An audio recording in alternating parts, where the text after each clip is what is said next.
All right, one last look at your traffic and weather for your ride in on this Wednesday morning.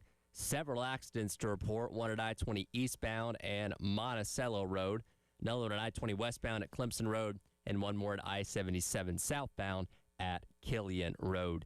Today's high is 92 degrees with a mix of clouds and sunshine. Tomorrow, sunny and 96. Friday, sunny and 99.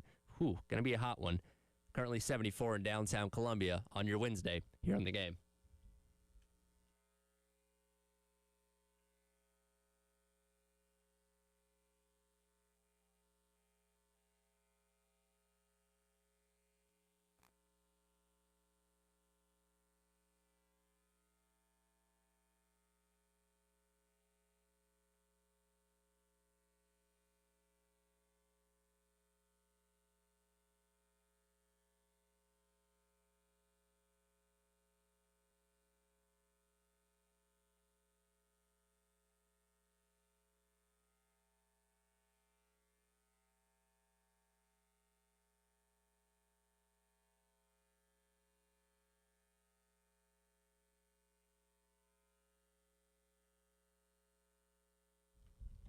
Oh, 9 o'clock on your Wednesday morning. Welcome in.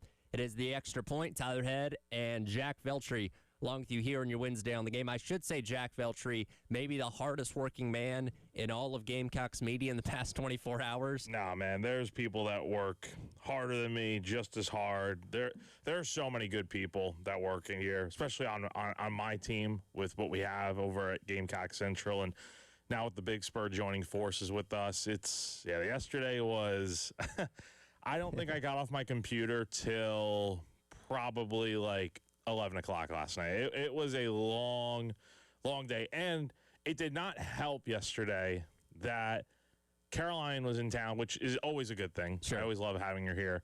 But we were moving her stuff from her school in Charlotte to her new school here.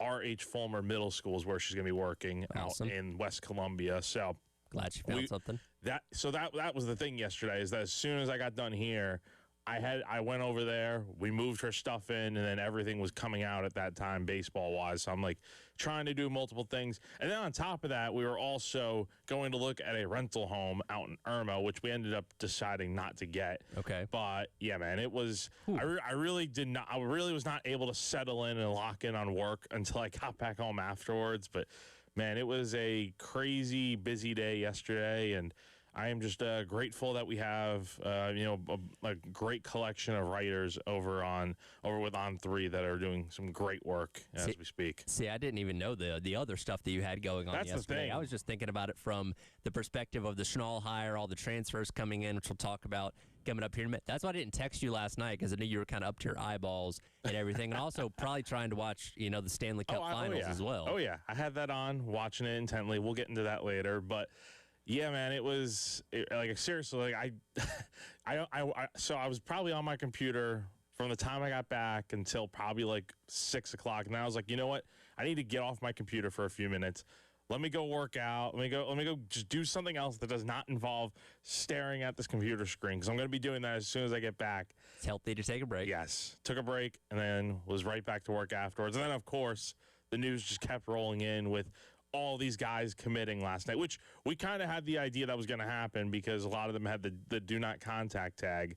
And I think Pete Nakos had put it out that South Carolina was trending for a lot of them. So it gave us time to pre-write and whatnot, get all that ready. And then as soon as those guys committed, it was like bang, bang, bang, bang, bang, pop it. And yeah, the work is only just beginning, as it's going to be. Now, I'm glad that they made the hire finally, as we're going to get into. But I think we all are. Yes, I'm glad that process is over. But the work now really begins on the summer ahead, with now the transfer portal can heat up, as we saw last night, and the rest of the offseason can kind of commence as we speak. And we're almost right at 24 hours ago that the news did break that South Carolina was hiring Kevin Schnall, and as expected, the reception of this has been great. Everybody's excited. Everybody's fired up. Again, this is a guy that has a proven track record, obviously a longtime assistant under a great coach in Gary Gilmore, taking, a coach to the College World Series a season ago. And he's a guy that's been in this state for a very long time. His resume speaks for itself. We'll get into that a little bit more specifically coming up here in a minute. But we talk so much about when they moved on from Maneri, whoever the next guy they were going to bring in needed to be somebody people could get really fired up and excited about, and Schnall's absolutely that guy. Everybody is anxious to see what this new era of Gamecock baseball is going to be. The whole time since March 21st, this kind of felt like the easy hire, the right decision to make, and it did take some time, but I think a lot of that had to do with Jeremiah Denai doing his due diligence to make sure that Schnall was the guy. And ultimately, that's the decision that he came down to here. And, I think you're right. I think you got the fan base is on board with it.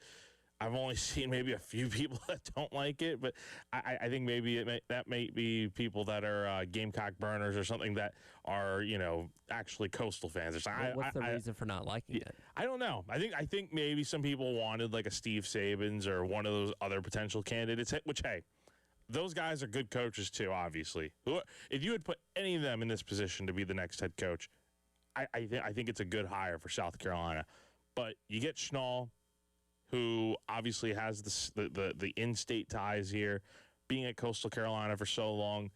He's done very well there in a short amount of time as head coach. Heck, I think, honestly, the legwork he had already done the legwork being the associate head coach and helping recruiting under Gary Gilmore for over a decade.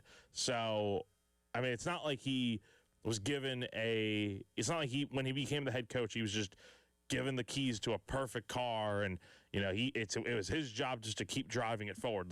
No, he had helped build the car, right? Over time. So he was very much he's reaping the benefits of what he and the rest of that staff did at Coastal, even when Gilmore was the head coach there. So, yeah, the success he's having in such a short amount of time as a head coach is not by accident. It's because of the work that went in for the years before he became the head coach. But, yeah, the hire, I'm glad it's finally happened, and now that we can kind of move on and the speculation and all the rumor mill kind of ends now and can kind of focus on what's ahead here. And the contract for Schnall should be approved later on this afternoon at 4 p.m. when the Board of Trustees meets, and then that'll get announced. And then from there, it's, okay, when's this press conference going to be? And then everything gets off and rolling. Would it be as soon as tomorrow, do you think? Press conference, it could be, but I have a feeling it's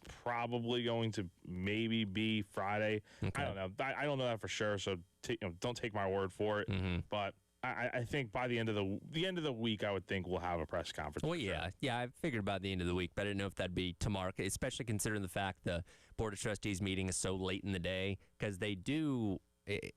For the Board of Trustees meeting, it's always got to be 24 hours notice, but they do like to give ample notice when it comes to press conferences, especially introductory ones as well, to allow people the time to get things situated. As soon as the hire is made, and then we'll probably get an email later on today specifying, hey, here's press conference, here's what time, here's when, here's where, and then we'll know from there. We should know by the end of today when that press conference is going to be. I'd be surprised if it's tomorrow, but I think Friday makes a lot more sense, just to give a little bit more time for everyone. Well, regardless, we will know what his salary is going to be by the end of today. Of course, he was making around $500,000 at Coastal Carolina. We knew that South Carolina, based on what they were paying Paul Maneri, had the ability to really increase that. Are you thinking it's going to be somewhere in that 1.5-ish type of range? Yeah, I think so. I don't think it's going to get to $2 million. I'd be surprised. I don't know this for a fact. So this is more so just this is more speculation than anything on my part. I'd be surprised if it's anything above, if it gets to around $2 million, I'd be a little surprised. I think somewhere in that 1.5, because that's a substantial upgrade, all things considered, for Kevin Schnall in terms of payday. So I'm sure there's going to be a ton of incentives and bonuses in there for certain things that he accomplishes when he's here at South Carolina. So, when in a single year, if he goes to Omaha and wins a College World Series, yeah, he could probably be making $2 million in a season. But as far as base salary goes, yeah, I think somewhere it'll probably be more than what you paid Paul Mainieri for sure. It should be, but I think it'll be less than $2 million. So you're talking probably about that $0.7 million range of. Okay, it's somewhere probably between 1.3 and 2. It'll probably be somewhere in the middle if I had to guess. Well, that put him top 10 in coaches paid in college baseball, which rightfully so. And again, South Carolina has the ability to do that. And that was one of the things that made you feel really confident about their ability to get him is, look, he was in a really good situation at Coastal Carolina. Had obviously played there, coached there for a long time. But Carolina has the ability to really up that salary. And as much as he loves Coastal Carolina, I imagine whatever that number is would probably be a hard one to turn down. Yeah, so when you look at the SEC this past season, Paul Mainieri's salary was 9th at $1.3 million. So there are a lot of coaches that make 2, some like Jay Johnson even make over $3 million. So you're talking about Kevin Schnall. I don't know what the rest of the SEC is going to have this year in terms of salary for this upcoming season, but I would say Schnall's Schnall's definitely going to be, I would think maybe, he'll be inside the top 10 again. And what'd you say earlier that nationally he'd be top 10 in salary? He'd be top 10. If he was making 1.5 at least, he'd be in the top 10 based on the available salary numbers that we have going back to the fall of last year. Again, some guys may have gotten some extensions and raises since then, but he'll be somewhere around the top 10 if he's at 1.5. Yeah, it'll be very interesting to see what that figure is. But nevertheless, Gamecocks have their new coach. And then, now it's about building the staff, which, hey, they've got Matt Williams coming in as the pitching coach who... You're not going to have to show him around town. No, not at all. And he was here in 24 as the pitching coach for Mark Kingston, and then after the season went to Coastal Carolina to join up with Kevin Schnall when South Carolina had their coaching change, the previous one, of course. And Matt has done a great job at Coastal Carolina. Of course, last year in that run to Omaha, Coastal's pitching was just tremendous. One of the top pitching staffs in the country last season. Of course, Matt earned National Assistant Coaching of the Year honors, so definitely reaped the benefits of the success that Coastal was having on the mound. And even when he was here at South Carolina, I thought he did a pretty good job. South Carolina was top 6 in ERA as a pitching staff in the SEC, which at 5.05 ERA, that may not sound great. But again, you have to factor in that's every pitcher on staff. So there's going to be some guys with wacky ERAs that kind of raise that number just by default. So when you really look at it, the pitching ERA is a lot better than what the number may say. So, watching that season play out, I thought Carolina, they had lost a lot of arms from the previous year's team. And there were some good guys on that pitching staff in 24, like Chris Veach, Garrett Gainey, Eli Jones, there were some good arms on that staff. And the thing to keep in mind with Matt is he recruited some of those guys and coached some of those guys that have the potential to come back to South Carolina if they choose. We're talking about like a Jake McCoy, for instance. What does he decide to do? He very well ultimately could go pro, but if there's any chance he comes back, well, he was coached by Matt Williams his freshman year at South Carolina. So those ties are important to note here. Well, and with Matt Williams coming over, 3 of his pitchers are already set to join him in Hayden Johnson, Colby Richardson, and Daniel Parker. 3 of the 5 transfers that came in yesterday from Coastal Carolina as they immediately jumped in the portal with do not contact tags. Also joined by Bryce Eastep, a catcher, as well as Walker Mitchell, a utility infielder as well. Yeah, I'm liking the additions they've made so far, and it's natural that you're going to get guys from Coastal Carolina to follow Schnall over here to South Carolina. But notice how those guys, I think all of them, I could be mistaken on this. I don't have it in front of me here. I think all those guys, if I remember correctly, are all in-state products. So, I believe so. Forget the fact that they're coming from Coastal Carolina.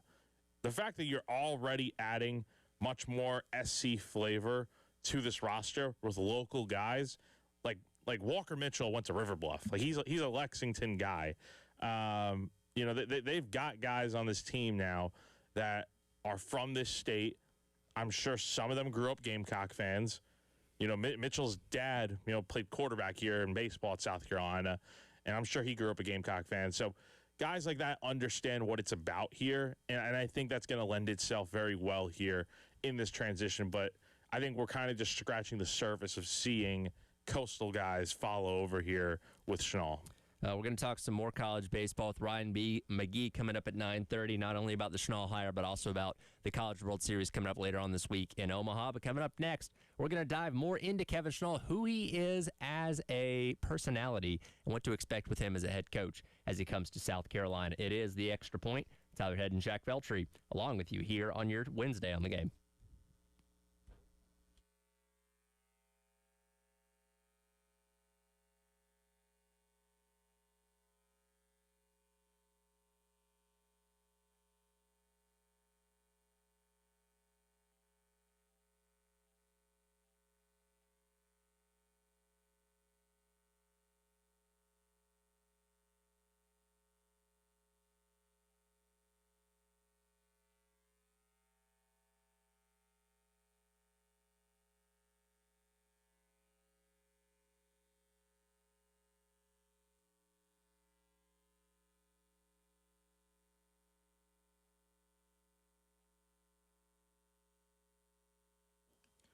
At AAA Heating and Air, home comfort is their top priority. Give a call today at 803-677-1500 to schedule a seasonal maintenance appointment. Let AAA Heating and Air's qualified technicians put your mind at ease with a thorough inspection and cleaning of your heating and cooling system. Join their popular AAA Comfort Club to take advantage of extras like flexible visits, added discounts, and priority scheduling. AAA Heating and Air also offers indoor air quality products that work with your HVAC system to improve your home's air quality. Clean the Air eliminates common household odors, removes allergens and pollutants, and can even improve sleep and reduce the spread of some viruses. So go to callAAAtoday.com. Again, that is call3astoday.com for more info. Tell them Jack from 107.5 The Game sent you on over.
All right, welcome back in. It is the Extra Point. Tyler Head and Jack Feltry along with you here on your Wednesday on the Game, talking all things Gamecock baseball with the news. Again, right at 24 hours ago, the South Carolina set to hire Kevin Schnall. Board of Trustees meeting coming up today at 4 o'clock to approve that contract, and obviously we'll hear from him in a press conference sometime between now and the end of the week to make everything officially official. You know, it's funny, Jack. We talked about it yesterday, 76 days between when Maneri was let go, parted ways with, fired, however you want to phrase it, and Kevin Schnall being confirmed to be hired. So we've got a lot of time to really familiarize ourselves with who Kevin Schnall is from a resume standpoint. And I think everybody knows, again, as I said a few minutes ago, longtime assistant under Gary Gilmore after playing at Coastal Carolina, spent a couple years at UCF, funny enough, playing under coaching under Terry Rooney, and then came back to Coastal Carolina, was part of the World Series team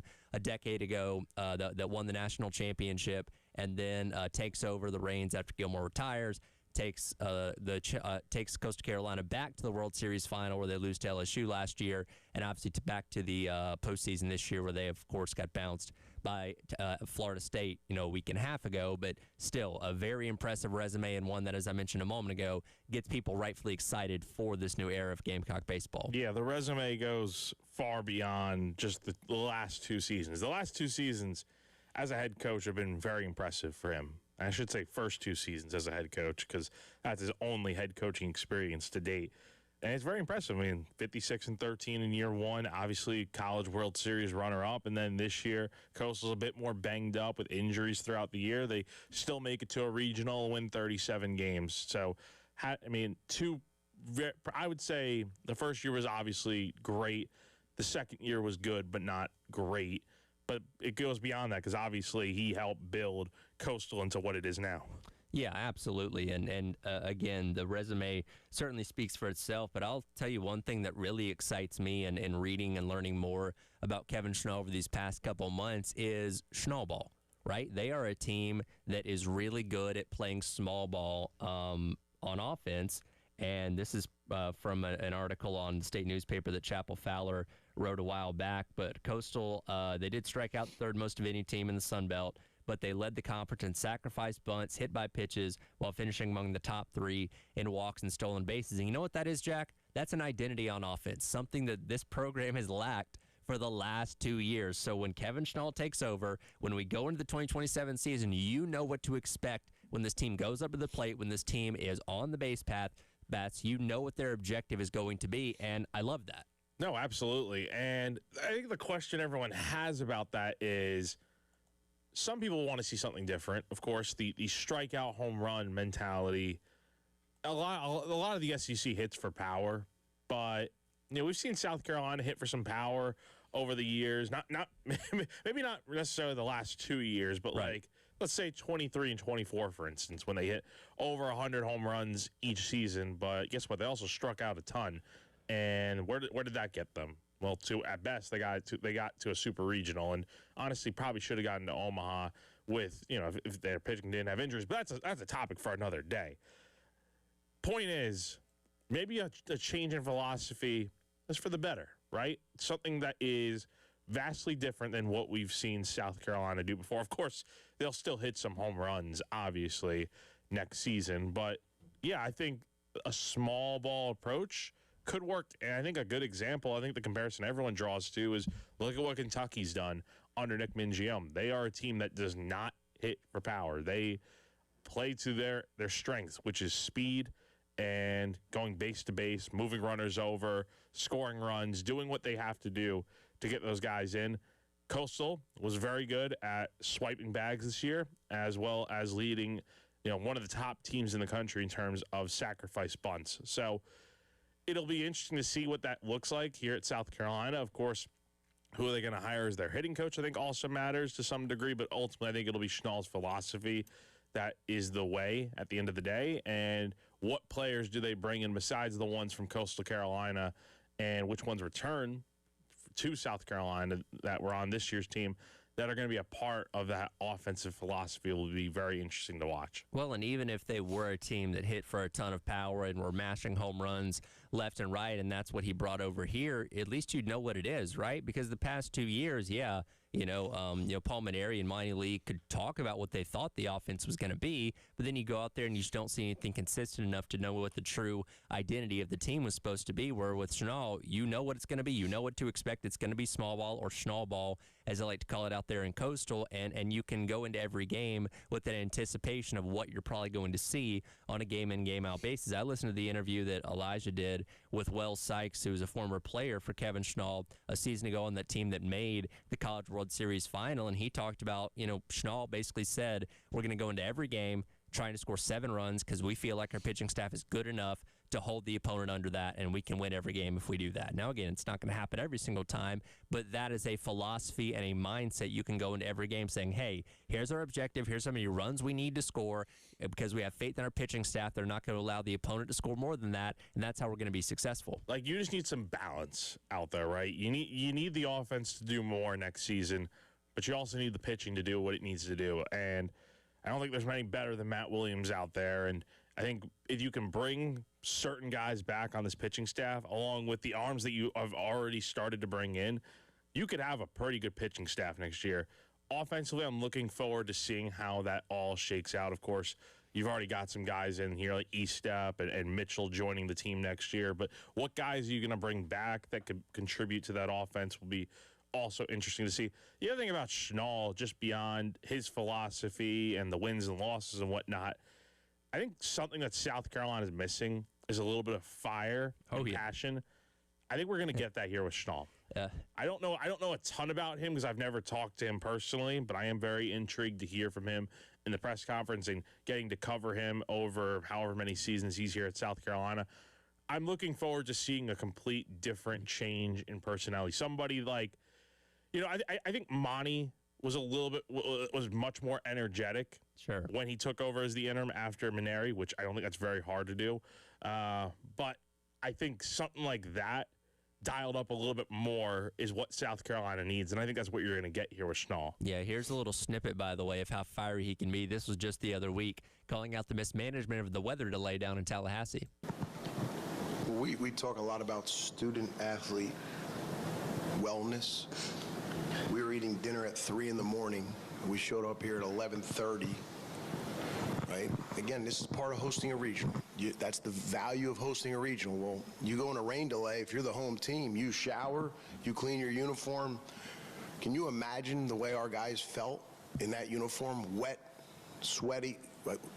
You got my picture, right? Not comfortable, itchy. How many times can we go down, get back up, go down, get back up? And it got to the point where it said, enough is enough. I mean, you can only eat so many wraps. It was mismanaged, but that's all I'm going to say about that. Utterly mismanaged. And look, there's a lot of examples. You can go to his rant last year at the College World Series, what he said about Kevin O'Sullivan last year at, I believe, the regional, when he was very disrespectful to the grounds team there at Coastal Carolina. Like, this guy is blunt, he's honest, and he tells it how it is, and I appreciate that. I'm excited to hear him speak here at Carolina. Yeah, and I think there's and I think to some degree, I think, for not to really compare here, but I think it's true. I think Maneri was a little bit blunt and honest. I mean, he whatever was on his mind, he spoke it. So I could see some similarities from that standpoint. But I think the big difference here is, and hopefully this will be the case, is that it's not throwing players under the bus right and left. And I don't think Schnall is that guy. I think the players that are coming in here are going to really like playing for a guy like Kevin Schnall, who seems to be very relationship driven, intense, to a competitive degree of getting the wins, turning this program around and making it something again. I think that's going to be very interesting to see how it plays out. We'll talk about Kevin Schnall and the College World Series coming up next with Ryan McGee of ESPN as he joins us on the other side. As the Extra Point rolls along, Tyler Head and Jack Veltri on your Wednesday on the Game.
right, welcome back in. It is the Extra Point. Tyler Head and Jack Feltry along with you here on your Wednesday on the game, talking all things college baseball, and we head out to the AAA Heating and Air phone lines. Welcoming our friend from ESPN, Ryan McGee. Ryan, appreciate the time as always, man. How things going with you? It's good. It's if I'm being honest with you, the College World Series being a week earlier this year has kind of thrown off my equilibrium. We have been we're in heavy Omaha prep mode. I leave in a week from today, so I go in for the Final Four basically. But yeah, Okay. We're writing scripts and writing TV pieces and writing .com pieces. But no, it's exciting, man. I'm ready to get out there. Well, speaking of exciting, you come in at a great time to join us today because it's exciting times here in Columbia as South Carolina, and you know better than anybody the history of this program and what this fan base expects. Makes a big hire with Kevin Schnall, who's set to be announced officially here in the next couple days as its next head baseball coach. Just tell us your thoughts on this hire being made by Carolina and the future you see with Schnall at the helm. Well, he's just a good baseball coach, and he's a great recruiter. And, you know, it's no secret what they've done at Coastal. The reality is, I think if we hadn't had an over-aggressive umpire in Omaha last year, Coastal would they might have won a national championship. And so he doesn't know how to do anything but work. And I know this decision has been difficult for him because he's a Chanticleer. And, you know, he came up, he was a part of that famous 2016 team, and he's been a part of that program. But now he has the chance to go to the SEC and to have those resources and to all the work that he's done to build and to keep building what they've done at Coastal. Now he can do that with a little more kick, you know, and he knows that. And so I'm excited for Columbia. I just like him, and I think he fits. You know, he is a South Carolina guy, and I think that he's going to fit in nicely. And the good thing is, in fact, I wrote a column about this that'll be up on ESPN.com today. You know, in this era of college baseball, with the expanded rosters and with the 34 scholarships as opposed to the 11.7 and all that stuff they had all those years, you can turn it around pretty quick. But you have to have the person that's in there to do that, and I think he is definitely the guy that knows how to do that. He can go shopping now. You know, he's had to be a lot more creative down at Coastal when it comes to putting together that roster, and now he can take that creativity and apply it to a situation where he has, a little more juice to go shopping with. Hey, Ryan, I think the question everyone has as far as Gamecock fans go, okay, you brought in Schnall. Now, when is South Carolina going to get back to Omaha? I'm not asking you to forecast that, but how smooth can this transition go, and how quickly do you think South Carolina can get back, at least towards being respectable again, I think is the first step in this whole process? Well, I mean, I think that if you look at the way that the tournament went down this year, and if you look at the fact that I think this is in 3 years in Omaha, we've had one repeat team. In 3 years.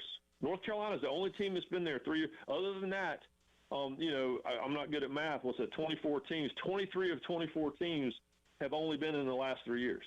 And so what I'm saying is that what we've just seen with Troy and with the Coastal, and if you look out at the West Coast and you see what UCLA is doing, and you see, look at Kentucky. I mean, had never been to the College World Series over there 2 years ago. And it's because the way that the business model works now, you can turn things around. And the most important thing is what you just said. Kevin Schnall knows the road to Omaha. He knows how to get there. Paul Maneri knew how to do it in the old way. Schnall knows how to do it. He knew how to do it the old way, and he also knows how to do it the new way. And so, I remember years ago, Ray Tanner telling me the story about North Carolina played South Carolina out in Omaha, and South Carolina hadn't been there in a while, and they were there. And I remember Mike Fox saying to Tanner, well, you made a mistake by getting out here because now that's all anyone's going to want. And you have to know the road. You have to know how to get there, and there's a model to do it, and Schnall knows that road. And so I think that should be the most encouraging thing for Gamecock fans right now because, there's been a lot of head coaches through there that have had approaches that worked a long time ago, and guys that had approaches that just didn't work in the modern era. And now we know for a fact that Kevin Schnall knows how to get there, and he can apply that to down the road. ESPN's Ryan McGee joining us here on the AAA Heating and Air phone lines. You mentioned the field in Omaha as we turn our attention to the College World Series starting later on this week. So many storylines here. You got a Georgia and Wes Johnson getting there for the first time since '08. Guys like Jim Schnall, Nagel, and Skip Johnson that have come close to winning the whole thing back in the fold once again. Incredible stories for West Virginia and Troy getting there for the first time. Scott Forbes in North Carolina going back again, as you just mentioned. Where's your focus in terms of stories with this thing starting later on this week?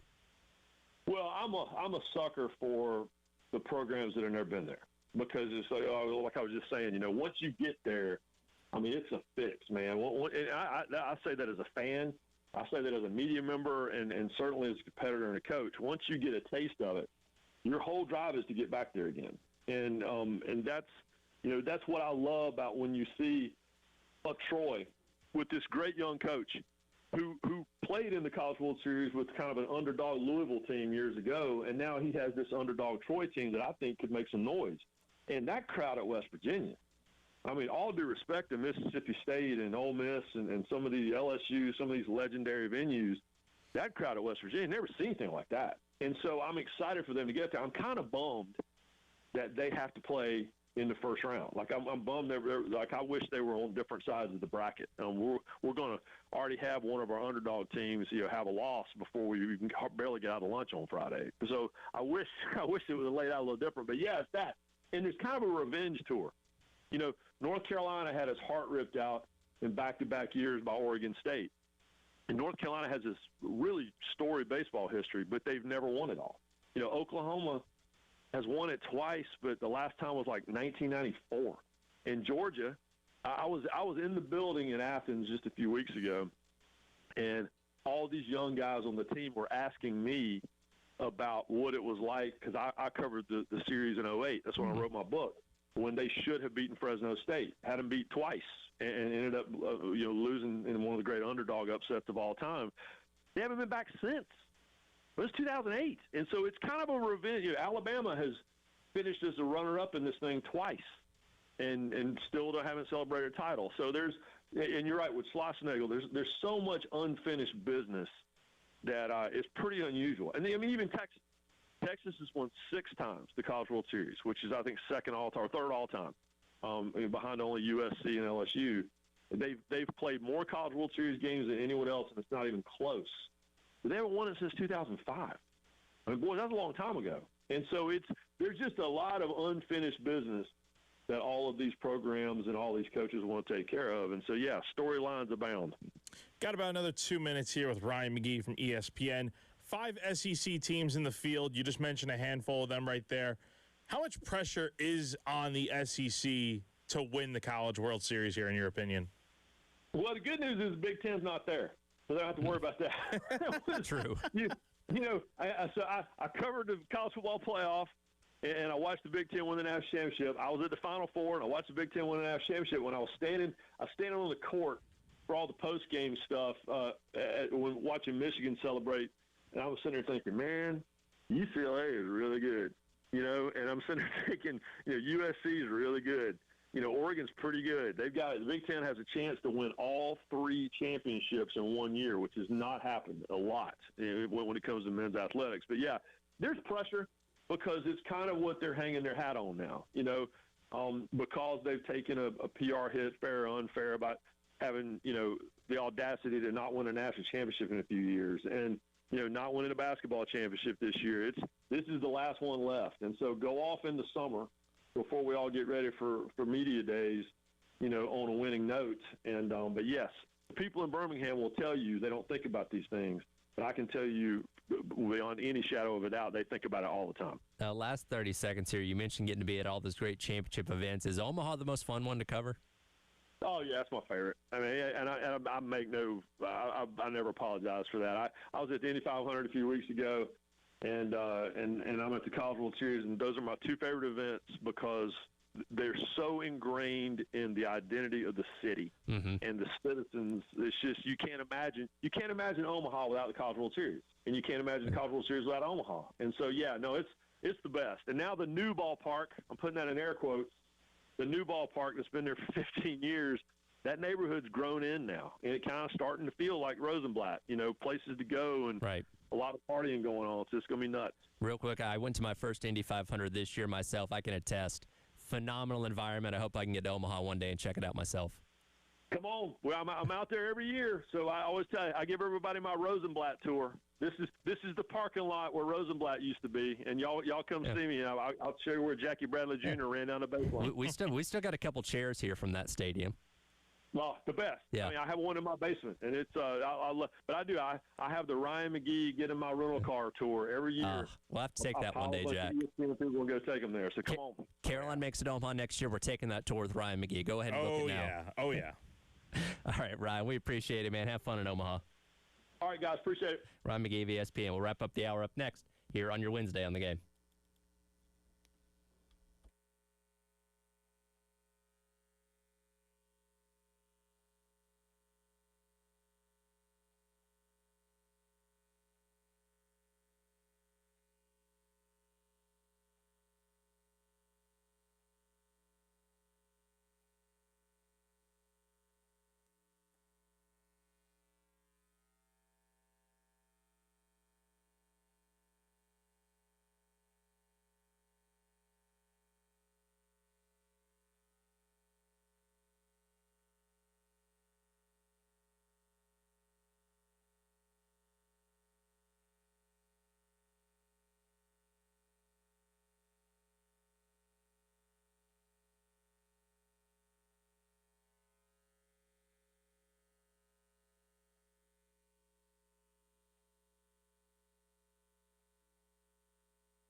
All right, welcome back in.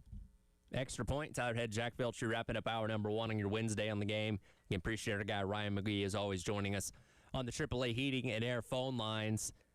His answer to that last question about how much he enjoys covering the College World Series has prompted today's Would You Rather, Jack. You obviously get the opportunity to cover Gamecock men's sports between baseball, basketball, and football. So you go as far as those teams go. Now, I know you got to cover the NCAA tournament a couple years ago, so you've already gotten that opportunity out of the way in terms of basketball.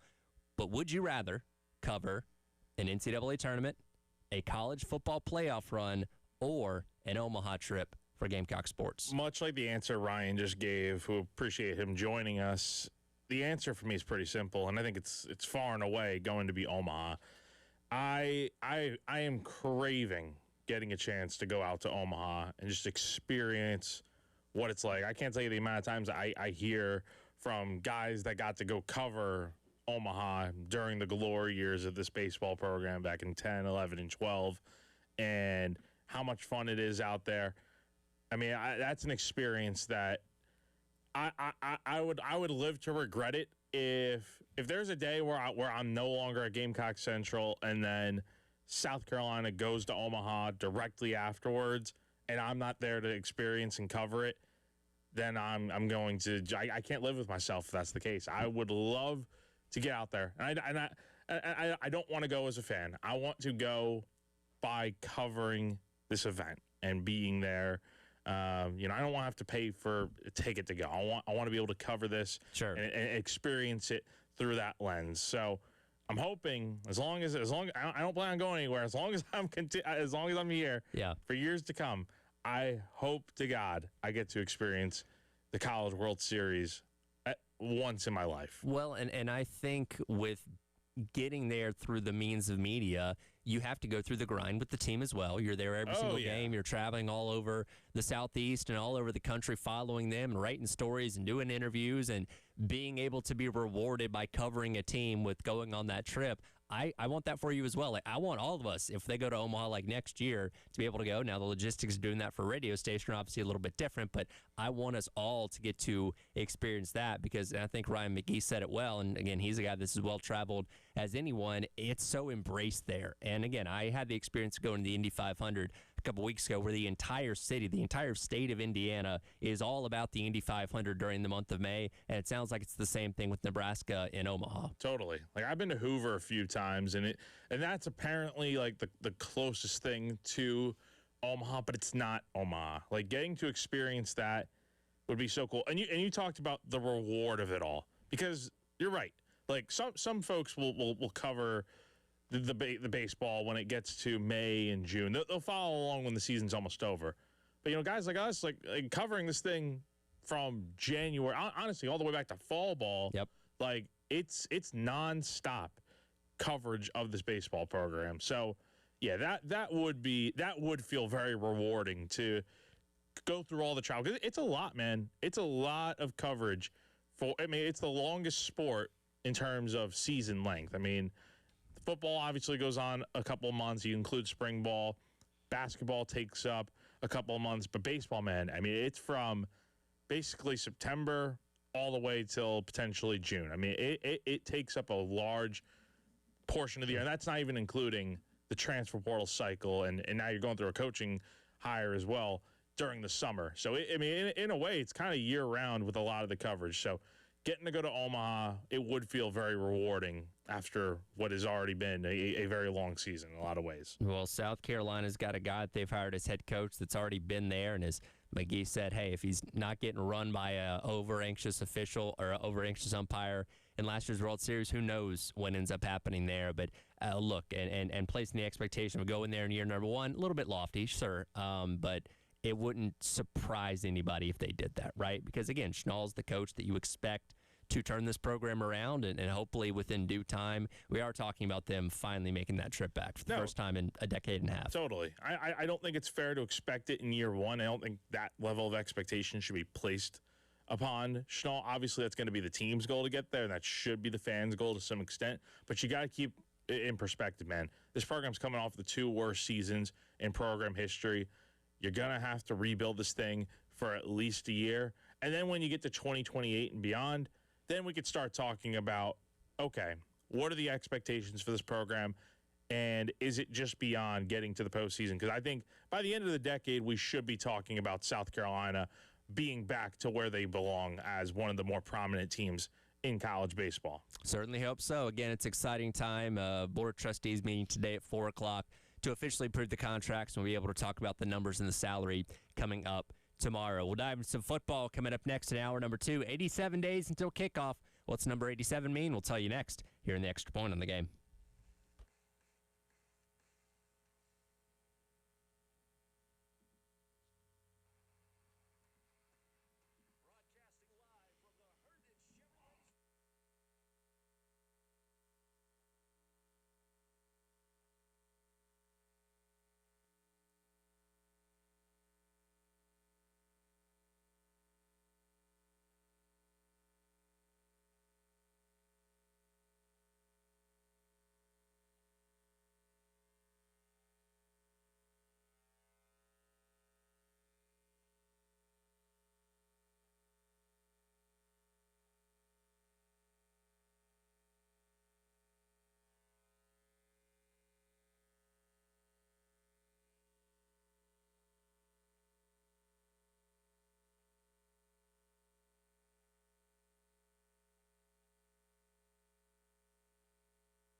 All right, welcome back in. Hour number 2, it is the Extra Point. Tyler Head and Jack Feltry on your Wednesday here on the game.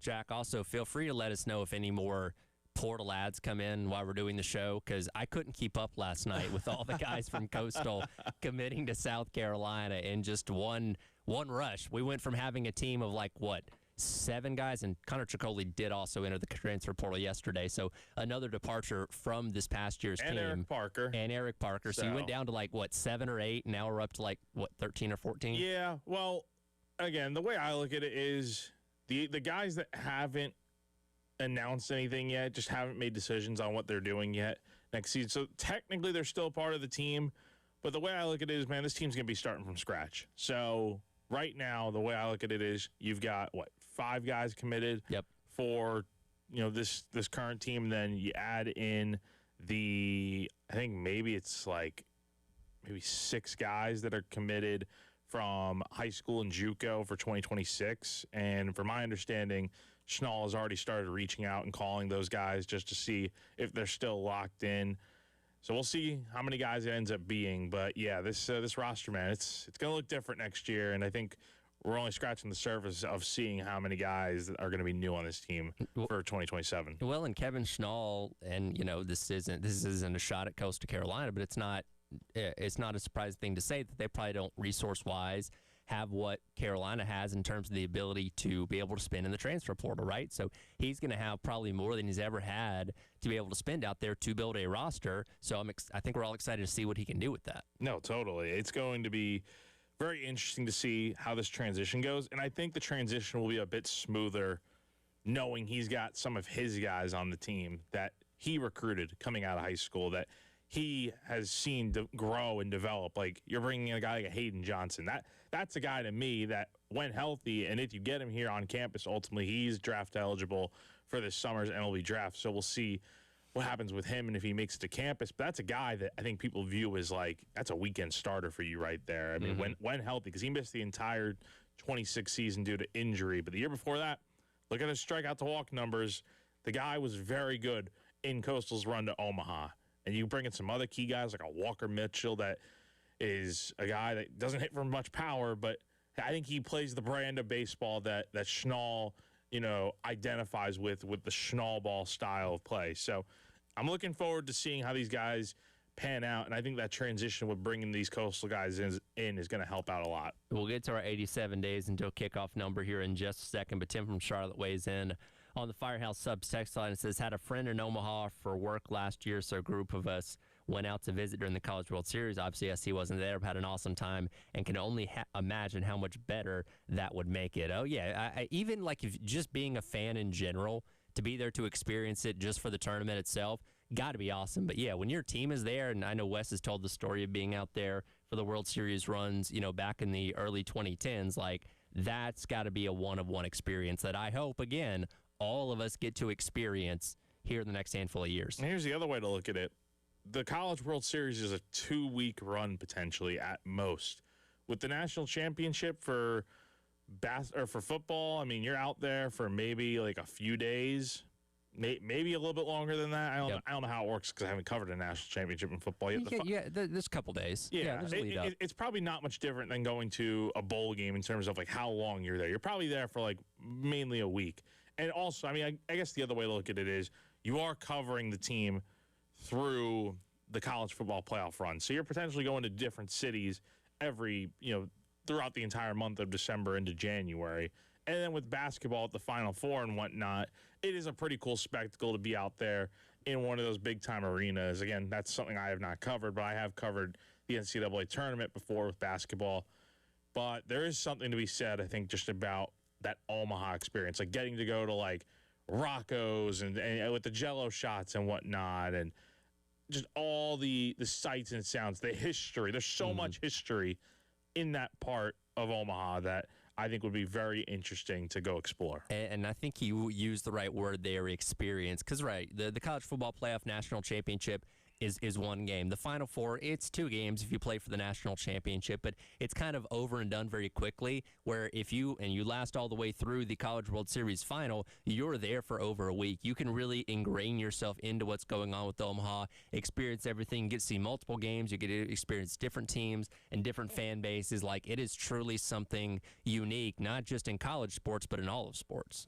Yeah, so it is. I'm jealous of the reporters that are out there getting to cover it, but it'll be, I'm sure, a lot of fun to. It'll be fun to watch on TV. That's the other thing, is that it's going to be a lot of fun to watch here on Friday with those teams getting going out there in Omaha. But hopefully South Carolina will be back out there someday. Yeah, hopefully so, and hopefully we all get to experience that for ourselves. As we get closer to the start of football season, we are 87 days away from South Carolina and Kent State on September 5th. Again, a 12:45 kick.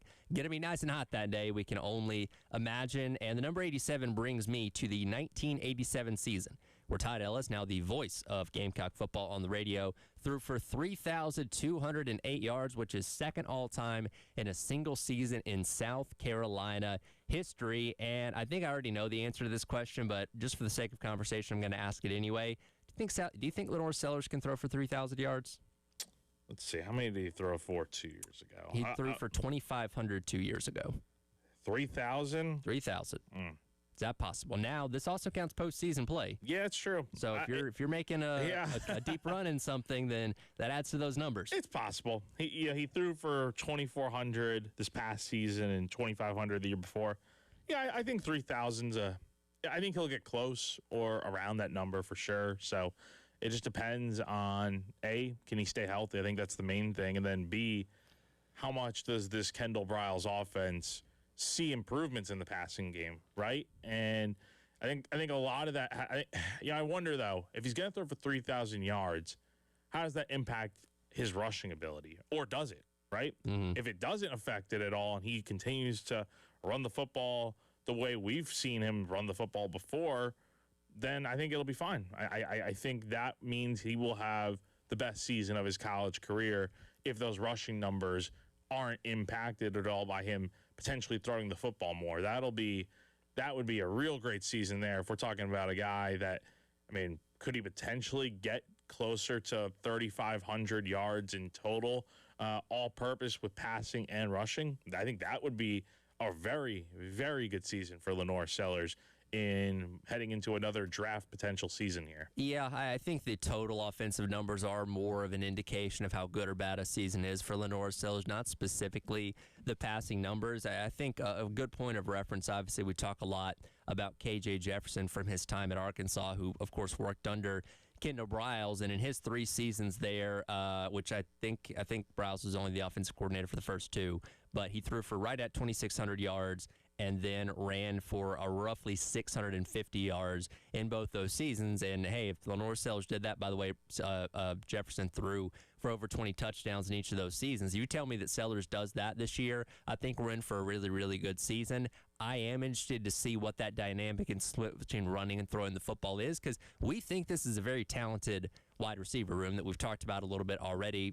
Obviously, you have the headliner being Nick Harper, but some guys like Nitro Tuggle that have done things at other places like Purdue, as well as these young guys that are coming into their second years as well. Jaden Sellers, namely, in that room that we think can be really special and really effective in the pass game. And really, I think it's just game flow too, right? Like certain games, the passing game may work better than the run game. How many more games that happens in, we'll see. And obviously, as I said, the deeper you go into the postseason, the more games you play, the more opportunities you have to get to 3,000 yards. I personally don't think he's going to get there. I'm with you. I think you can kind of flirt with it. But even if he doesn't get to that number, I still think he can have a very successful season. Absolutely.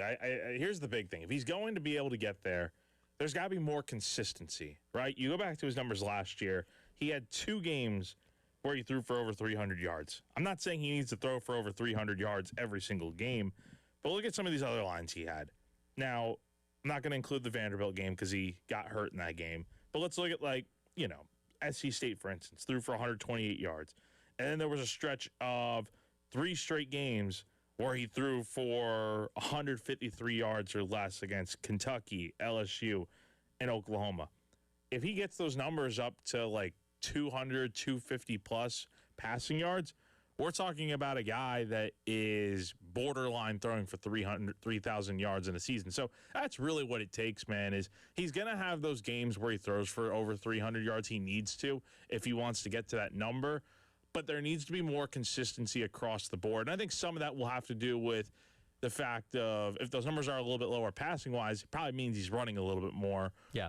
But it also could mean things aren't going well for him offensively. So that's the thing you got to figure out is how do you, forget the numbers, how do you turn Lenore Sellers into the great player we know he can be, but more importantly than that, how do you get him to be a great, consistent player? Does that make sense? It does. And look, I think a lot of that also has to do with how guys are playing around him, namely the offensive line that's set to protect him that has not done their job effectively enough the past 2 years. Now, yeah, 2 years ago, Sellers showed your ability to make something out of nothing with those plays where he was able to escape guys in the backfield, run for a first down or a touchdown and make plays downfield when he kept his eyes downfield. But this past year took a step back with that. Again, we credit some of that to maybe the fact that Mike Shula was in his head a little bit in terms of holding on to the ball and trying to extend the play before taking off and running. So can he unlearn that? Can Kendall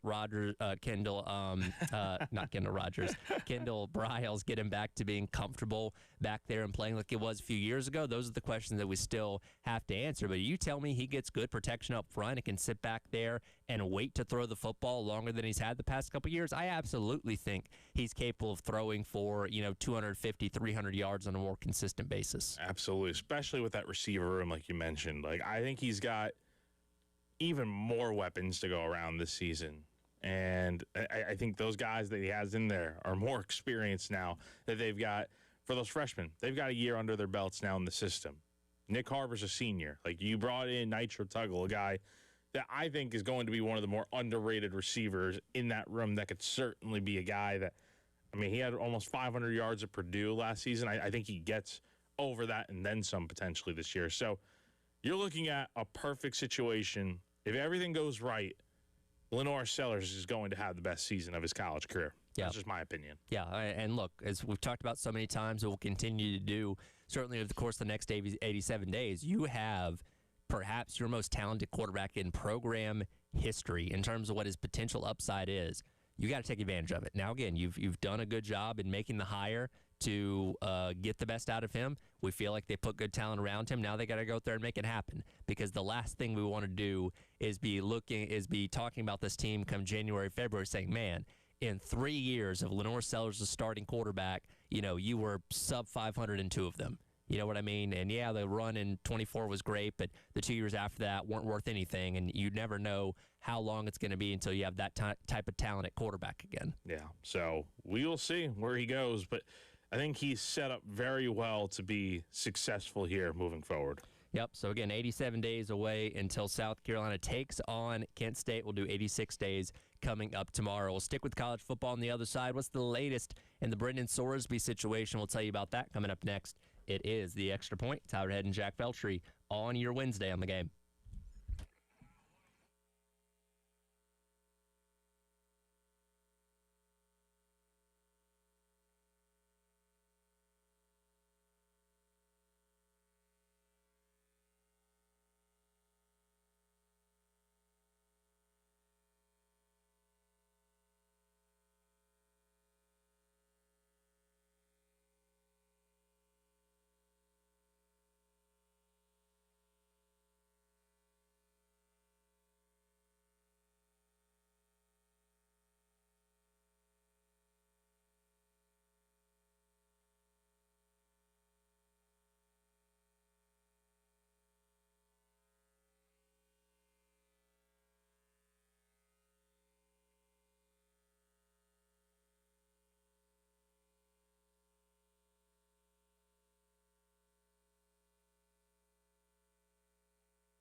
All right, welcome back in.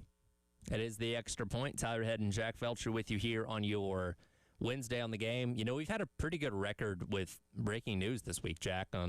Yesterday we, of course, had what happened with Kevin Schnall in the 9 o'clock hour, and it was right about this time on Monday when the news of the preliminary injunction coming down for Brendan Sorsby happened. So we still got like 30 minutes. Maybe we'll get breaking news for the third day in a row. Yeah, we'll see. We'll see. Hopefully it doesn't involve South Carolina, because then that means potentially another day of work here. We'll already be getting the breaking news later this afternoon when the contract details are revealed for Schnall. So, is that breaking news, though, when you were anticipating it?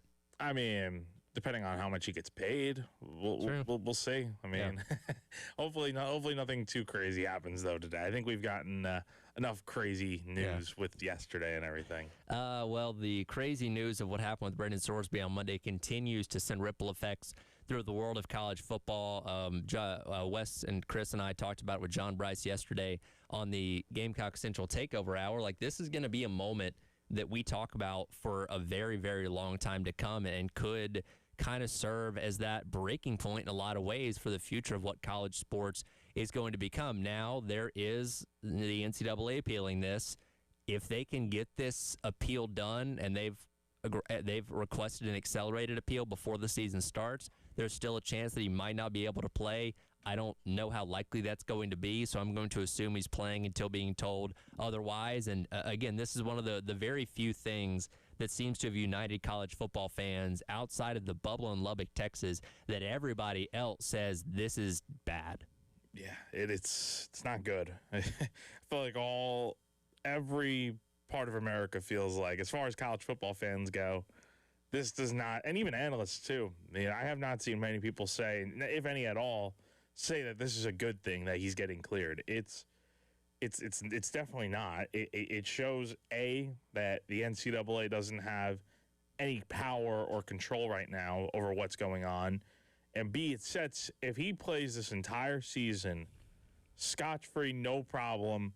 I know he's missing the first 2 games of the year, but after that, if he plays the next 10 games plus the entire postseason, and like let's say Texas Tech goes on to make a deep playoff run, wins a national championship, that sets a very bad precedent that you can do all these things. You can gamble and cheat and all that sort of stuff, and there's no repercussions, right? Yeah. Just have a good local judge, and you get a preliminary injunction, and you have the power to go out there and play. If it means just having a 2-game suspension, then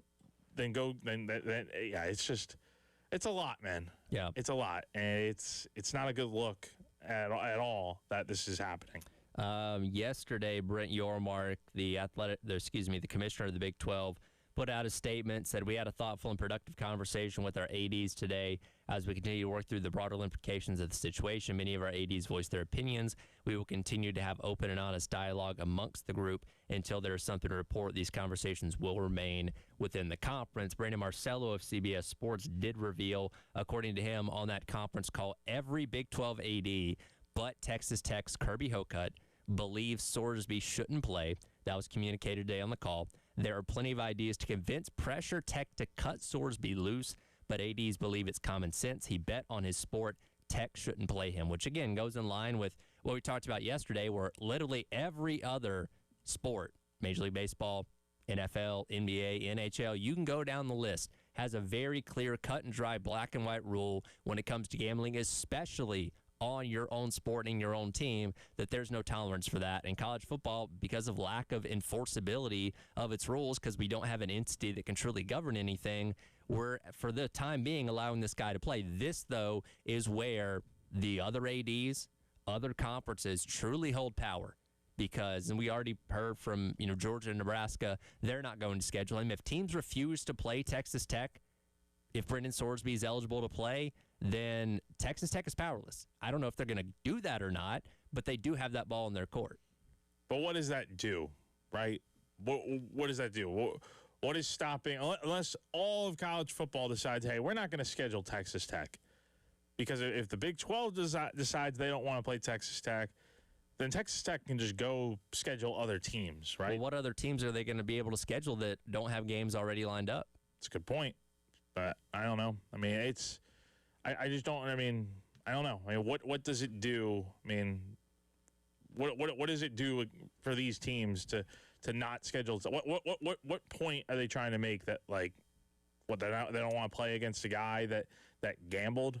Well, I don't think it's the point specifically about Brendan Sorsby. I think it's more to the point of we're not going to let you just get away with whatever, right? Like Texas Tech, and we've been talking about this for a while now, has started to build up its villainy in college football because, look, they have a really good payroll, right? Cody Campbell, who leads their NIL efforts, the oil billionaire out there in Texas, is a big part of that, and they can buy just about anybody that they want. Now, again, within college football or within the way college sports works now, hey, that's fine. You found a guy that can bankroll your rosters, okay. But the way they're going about some of these things and the fact that this thing that everybody agrees with is a blatant disregard for what rules are is, I think, kind of the final straw for people. Again, I don't know if the Big 12 ADs are actually going to go through with just not playing Texas Tech if Brendan Sorsby is eligible. But if you really want to prove a point that you're not going to put up with Texas Tech just bending the rules however they see fit, that would be a way to do it. I guess so. Yeah, that makes a little bit more sense.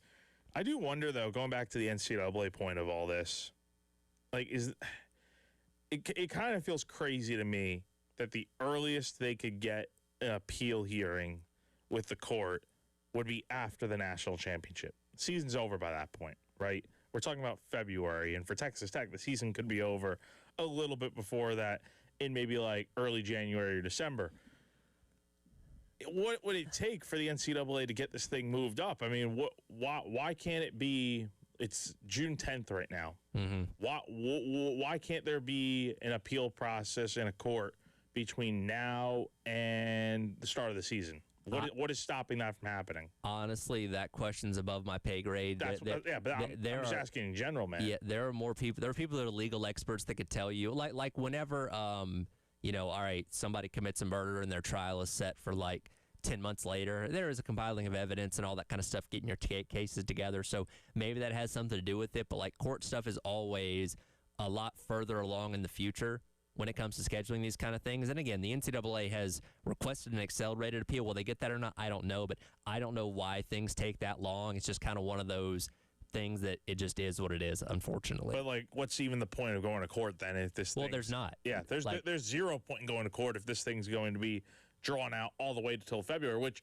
it makes sense why they want an accelerated appeal, because they want this thing to be done pretty quickly. But when I think back to like the Charles Bediako situation, that I feel like is it's not the same. It's not 1-to-1, but in terms of like that guy shouldn't be eligible to play. Yeah, it's similar in that way. And the NCAA was able to get that taken care of after only a handful of games that Bediako played in. Like I don't even know if he played in double-digit games before he was ruled. He played like 2-3 weeks, I think. So it was a couple games. But a couple games. Why can't the same thing be done here for Sorsby? Why does it need to be drawn out all the way until February of next year when the season's already over? This thing, ideally, you'd like to just have this thing taken care of sooner rather than later, so that way you can kind of determine whether this guy is going to be eligible at all to play this season or not. I did reach out to a sports legal expert the other day. I didn't hear back from him because I would have loved to have been able to ask the question of, hey, why does this stuff take so long? Because as of right now, we're waiting, right? You got 87 days until the season starts, and I guess technically you'd have 104 days until Sorsby's eligible, because that would be the Week 3 game against Houston before he finally, is allowed to play. So there is a little bit more time there. And hey, as we know, like last year with Rasul Faison's eligibility stuff, sometimes this stuff can happen at the last minute. And something can really change. So we'll see, but maybe we can get into this a little bit more tomorrow or Friday, but the entire college football world is now against Texas Tech. Like, they are villain number one, no question about it, and the biggest reason why is Sorsby's eligibility. Oh, absolutely. So it's going to be very interesting to see how this plays out, and if he is going to play, when Week 3 comes around and they begin conference play. Is he out there? And also the point of, is the Big 12 actually going to go through with it and not play Texas Tech this season? And what kind of shock waves would that send around not just the conference, but the landscape of college football in general? Because I can't remember anything ever happening like that. Well, it sends a message that if because here's the thing. Again, we saw the Bediako situation, other things like that. I believe with Trinidad Chambliss as well. If the NCAA rules against you, you just go get a preliminary injunction. You can do whatever the hell you want. And to a degree, that's been accepted, again, with eligibility of guys, coming from the G League or a guy getting extra eligibility. But when you break a rule this egregious, I think all of college football says, no, we're not going to let this be acceptable. And if the athletic directors in the Big 12 all unite against Texas Tech and say, we're not playing you, that I think would be enough to scare other schools away from trying to do something like this if presented with a similar situation. Yeah, potentially. But it does seem like everyone's pretty much against Texas Tech at this point, and I don't know where you go from there. Yeah, we'll see. Again, got to let the appeals process play out if the NCAA can get that in before the season does end up starting. We'll take a look at the pro sports coming up next. What happened last night in Game 4 of the Stanley Cup Finals? We'll tell you about it on the other side. It is the Extra Point. Tyler Head and Jack Feltry on your Wednesday on the Game.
takes the cam toward the goal. That is in for an empty net goal from the length of the ice by Ehlers. What a great bounce he got off the boards. It went. Welcome back in. It is the Extra Point. Tyler Head and Jack Veltri along with you here on your Wednesday on the Game. That was called last night on ESPN as the Carolina Hurricanes scored their last goal in an empty net in the final minute of the third period to secure the 5-3 win over the Vegas Golden Knights out in Las Vegas to tie the series tie the series 2-2 as they head to game number 5 coming up here tomorrow night, or is it Thursday night back in Carolina? They will play on Friday. Friday, okay, travel day. All right, gotcha. I believe it's Friday. I will double check on that. By the way, a little bit of breaking news. Oh. South Carolina has added another transfer, Coastal Carolina two-way player Jackson Winner, I think is how you pronounce it. It's spelled Winer. He's a two-way player, left-handed pitcher, and first baseman from the Charleston area. So he's a guy that will be joining the Gamecocks next season as well. But to kind of, that was a little bit of a segue there, but to talk about... Well, hey, 3 for 3 on breaking news this week. Yeah, yep, just what you talked about there. To answer your question, though, no, they're playing tomorrow night, actually. Okay, So, all right. yeah, tomorrow night you got Game 5 at home. So we talked about it the other day after talking about Game 3 at the beginning of the week that, you know, the Hurricanes can't keep doing this thing where they find themselves down by 3 or 4 goals until the third period and then decide to start scoring.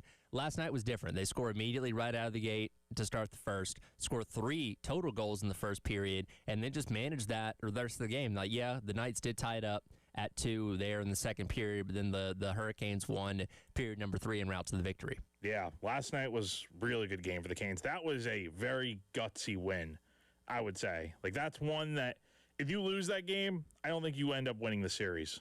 But now that you're heading back home, now it's a best of 3. Yep. And you got 2 games on your home ice. So Game 5 and Game 7 if it gets all the way out there. So that was a huge win last night. How about that goal by Jordan Schnall to take the lead? I don't know if you saw that. Where he's falling down? Oh, yeah. He, literally dives, and I don't even know how that puck went in, but that was a great shot there. And then to get the empty netter there where the Knights had the advantage with 6 men on the ice, in the Canes zone, that was huge to kind of put the game away. But, man, that was a little bit dicey last night.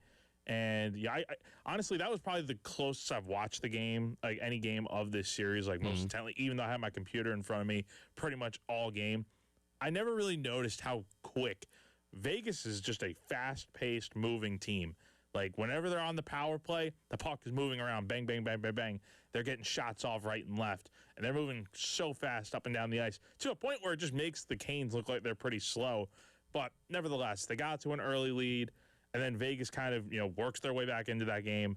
And at this point, I mean, the goaltending, making the move. I mean, Freddie Anderson, who started the first 4 games of this series in net, first 3 games of this series and pretty much the entire postseason, wasn't even dressed out last night. He was the emergency goalie. So, Brandon Bussey got the start yesterday, 21 saves, gave up 3 goals. I think you have him be the goaltender moving forward. Like, keep rolling with it until you can't at this point. I think that's where things need to be moving forward. Technically, he did give up a 4th goal. It just didn't count at the end of the first period. Yeah, the end of the first period, which is very fortunate. Talk about how huge that would have been for the rest of the game. Oh, yeah, that would have been very big we're talking about potentially a tie game going to overtime if that's the case. So, yeah, that was a wild game last night. Like I said, that's one that the Canes needed to have for sure. Stealing one on the road definitely gives you a bit of an advantage now as you head back home. If you're able to take Game 5 here, I think you win the series. I think there's no way the Canes are losing Game 6 and 7 if they win Game 5 here on Thursday night at home. Well, and in a way, you really snatch the momentum back from the Knights. And again, you were in a good position in game number 3 the other day, where you would come back and tied it up, but then you ended up losing that game by the narrowest of margins in double overtime. So now you've stolen a game on their ice. Like you said, you're coming back home for game number 5 coming up tomorrow, and then it's best of 3, and you get 2 of those games on your home ice, and all you got to do is find a way to win 2 of them, and you win your first title in a very, very long time. But I tell you, again, as I talked about a lot, as we have been talking about the series and the NBA Finals as well, I'm just enjoying it as a fan, right? Because we're getting treated to good, close games, overtime games, and all that kind of stuff every single night. And, man, it's just been a lot of fun to follow. Like, this has been an awesome series so far. Every game has been so entertaining from start to finish that it's really hard to rank which has been the best game so far. It's been wildly entertaining, and this sets us up very well for what should hopefully be, again, this series is at least going 6 games. I really do hope it does go 7, with the Canes winning, of course, just because I think we deserve to see this thing go all the way to the last second, the last finish line, and be treated to 7 really good games of hockey here. And again, you'd get that 7th game if you're the Hurricanes at home if you do go that far. Oh yeah, that would be pretty awesome. That's the advantage. It is a best of 3, and the Canes have 2 games at home potentially. So that is something really worth noting here. If it got to a game 7, I would not. I would not go. I was going to ask. I would love to, man, but those ticket prices are insane. Again, I will stick to the plan of if they win the cup, we will be out there in Raleigh for the parade. It is unfortunately just too expensive in this economy and with everything else we got going on in our lives. Yeah, that's not in the cards right now, unfortunately. You could theoretically do your honeymoon before the wedding and just say, hey, we went to Game 7 of the Stanley Cup Finals, and then we got married after that. Yeah, so we'll see. Maybe if we get a good deal on tickets, maybe, but I don't see that being the case. Well, even, and again, we're not putting the cart before the horse here, but even theoretically going to the championship parade would be pretty cool. Yes, that would be awesome. We will definitely be out there in Raleigh if that's the case. Also, it is still hilarious to me how deep into the summer hockey goes, because you'd be celebrating a winter sports championship when it's like 95 degrees outside. That is the ironic thing, man, and again, this is a season that has been going on since like September. The hockey season is the longest in all of sports. It's insanely long. Like, even the NBA, it's kind of crazy. Because NBA is October to June. Yeah, I don't think it's as jarring that the NBA goes all the way up until June. I think it's just a little bit more jarring that a winter sport on ice goes all the way up until the summer months. By the way, I've always wondered how cold are hockey arenas. I've never been to one. Like, if you're just there watching. So you've never been to a game? I've never been to a game. That needs to change. It's not. It definitely is like if you're going. Like if I were going to a game, I'd be wearing like a long sleeve jersey, obviously, and probably I may wear shorts, but maybe pants. Like I think it's that. It's not freezing to the point where you're like, oh man, it's an ice cube in here. Yeah. But it's definitely a bit cooler just because of the ice obviously needs to be maintained to be very cold. Yeah, I got you. And like I said, I do need to change it. I need to go to some kind of hockey game at some point soon. Oh yeah, absolutely. That's about the only major sport type of event I've not attended up to this point. Absolutely. So I would definitely recommend it to anybody that is interested in hockey at all. I'll certainly have to do that, Jack. I know you got a busy day ahead of you with probably more breaking news. We'll find out about the contract and talk about it tomorrow. Yes, absolutely, man. Looking forward to it. Talk some racing with Jen Jensen coming up next to wrap up hour number 2 of the Extra Point as your Wednesday rolls along here on the game.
just gets better and better. Denny Hamlin going to get his 4th victory here at Michigan International Speedway. Exclamation point to finish it in the Irish Hills for driver 11. Welcome back in, Extra Point.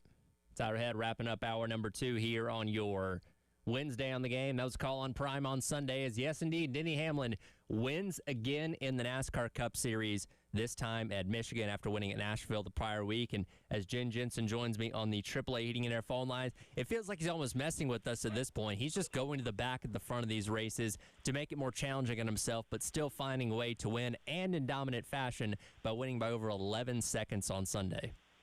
Yeah, wasn't that pretty neat with the winning by 11.11 seconds? And, that's just kind of, there's a special spirit happening with all of this. But I know with our picks contest in the morning show, Elijah had sworn that he wasn't going to make the same pick like 2 weeks in a row, so he didn't take Hamlin last week. He decided he wasn't going to tempt fate this week, so he did take Hamlin and got the win. Very smart. By the way, I looked at y'all's standings here. It's pretty nip and tuck at the top there as we're about halfway through the season.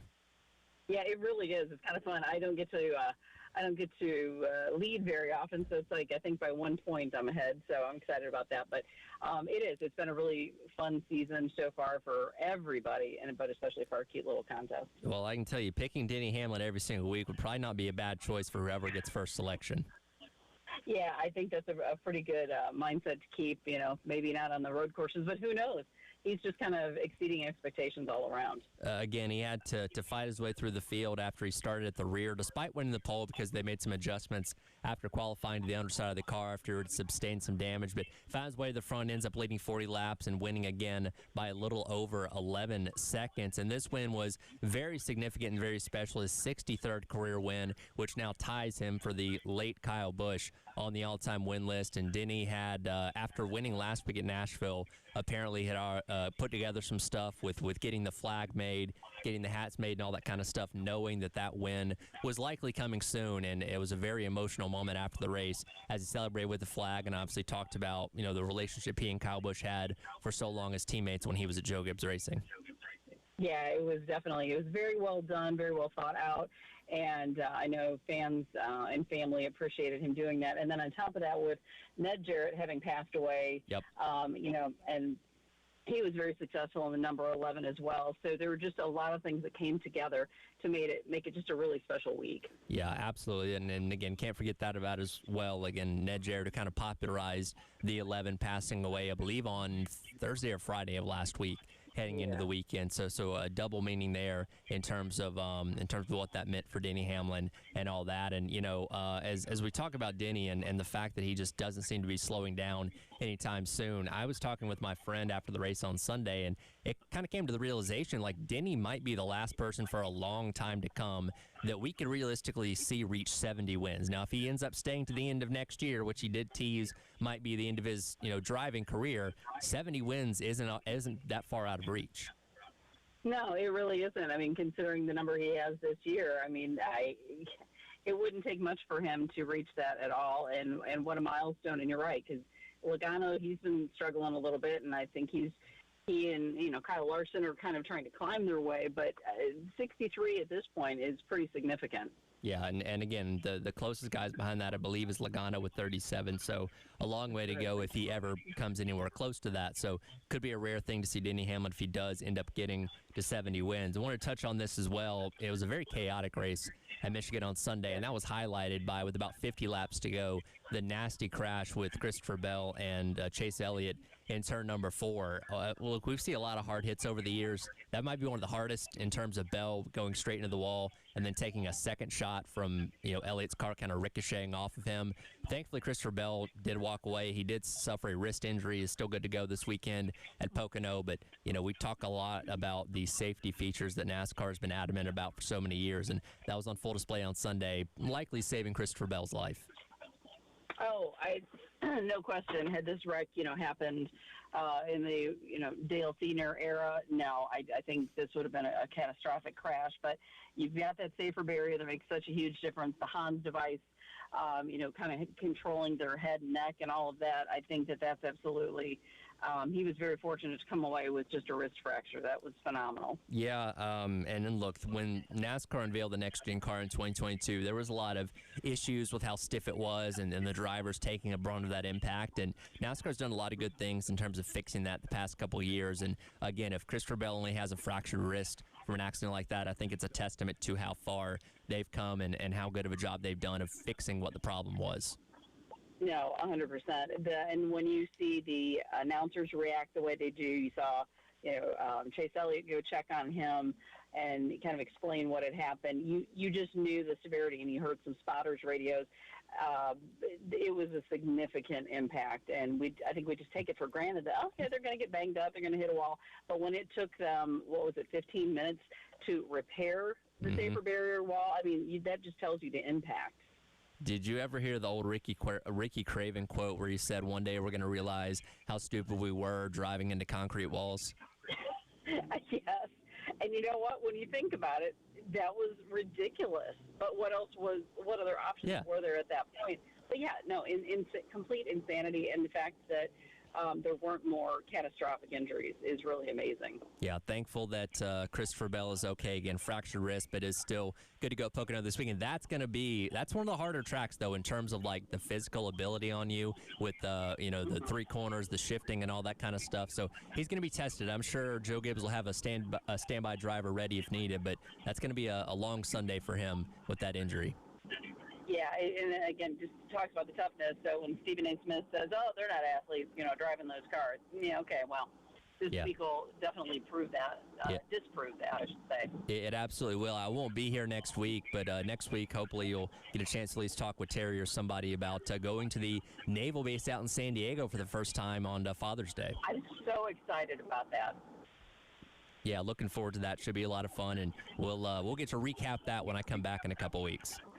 That sounds fantastic. I appreciate it, Tyler. Appreciate it as always, Jen. Jen Jensen there from the early game joining me in the AAA heating and air phone lines. Coming up next, Gamecock Central Takeover Hour. We'll get back into Kevin Schnall as well as our 87 days until kickoff trivia question here on your Wednesday on the Game.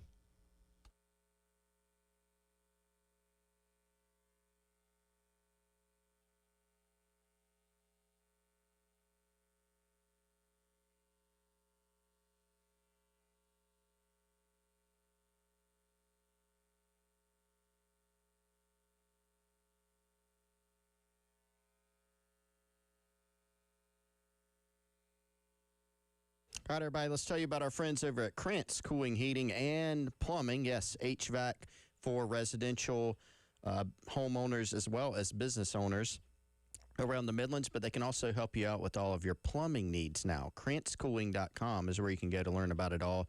Krantz, cooling with a K, KrentzCooling.com. They've been out to my home. They were just out there the other day, actually, helping solve a problem with my older upstairs AC unit. They got me all squared away in like an hour's time. Fantastic service, kept me apprised of everything along the way, exactly what I was looking at, what the problems were, how they were going to fix it, what the cost was, what I need to watch out for in the future. Justin Krantz and his team there do an amazing job. 803-672-3224. They sponsor the Garnet Trust Hour here on the Game on Tuesdays and Thursdays. Check them out. Krantz Cooling, Heating, and Plumbing, KrantzCooling.com.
right, welcome back in. It is the Gamecock Central Takeover Hour presented by Firehouse Subs.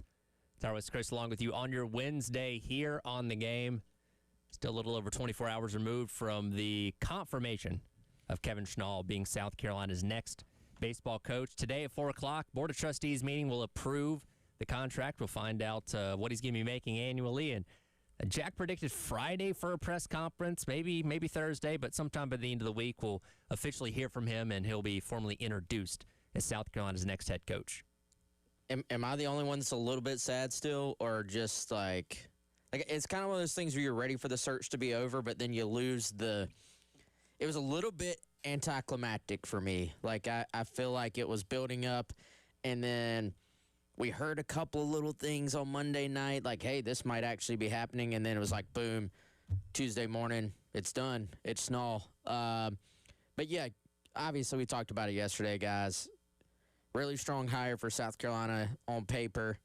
We're starting to get more details, I feel like, in terms of obviously what the staff is going to look like and, who's following him from Coastal to South Carolina. And then we're getting transfer portal information, too, with – 5 guys committing yesterday and then some more that have been on the way today and potentially even more to come after this, I think. And we've talked about this actually from a roster building standpoint. Like, that is one of the huge advantages to hiring someone in today's era. Like, yes, you are going to lose players to the portal, but you're going to lose players to the portal anyway.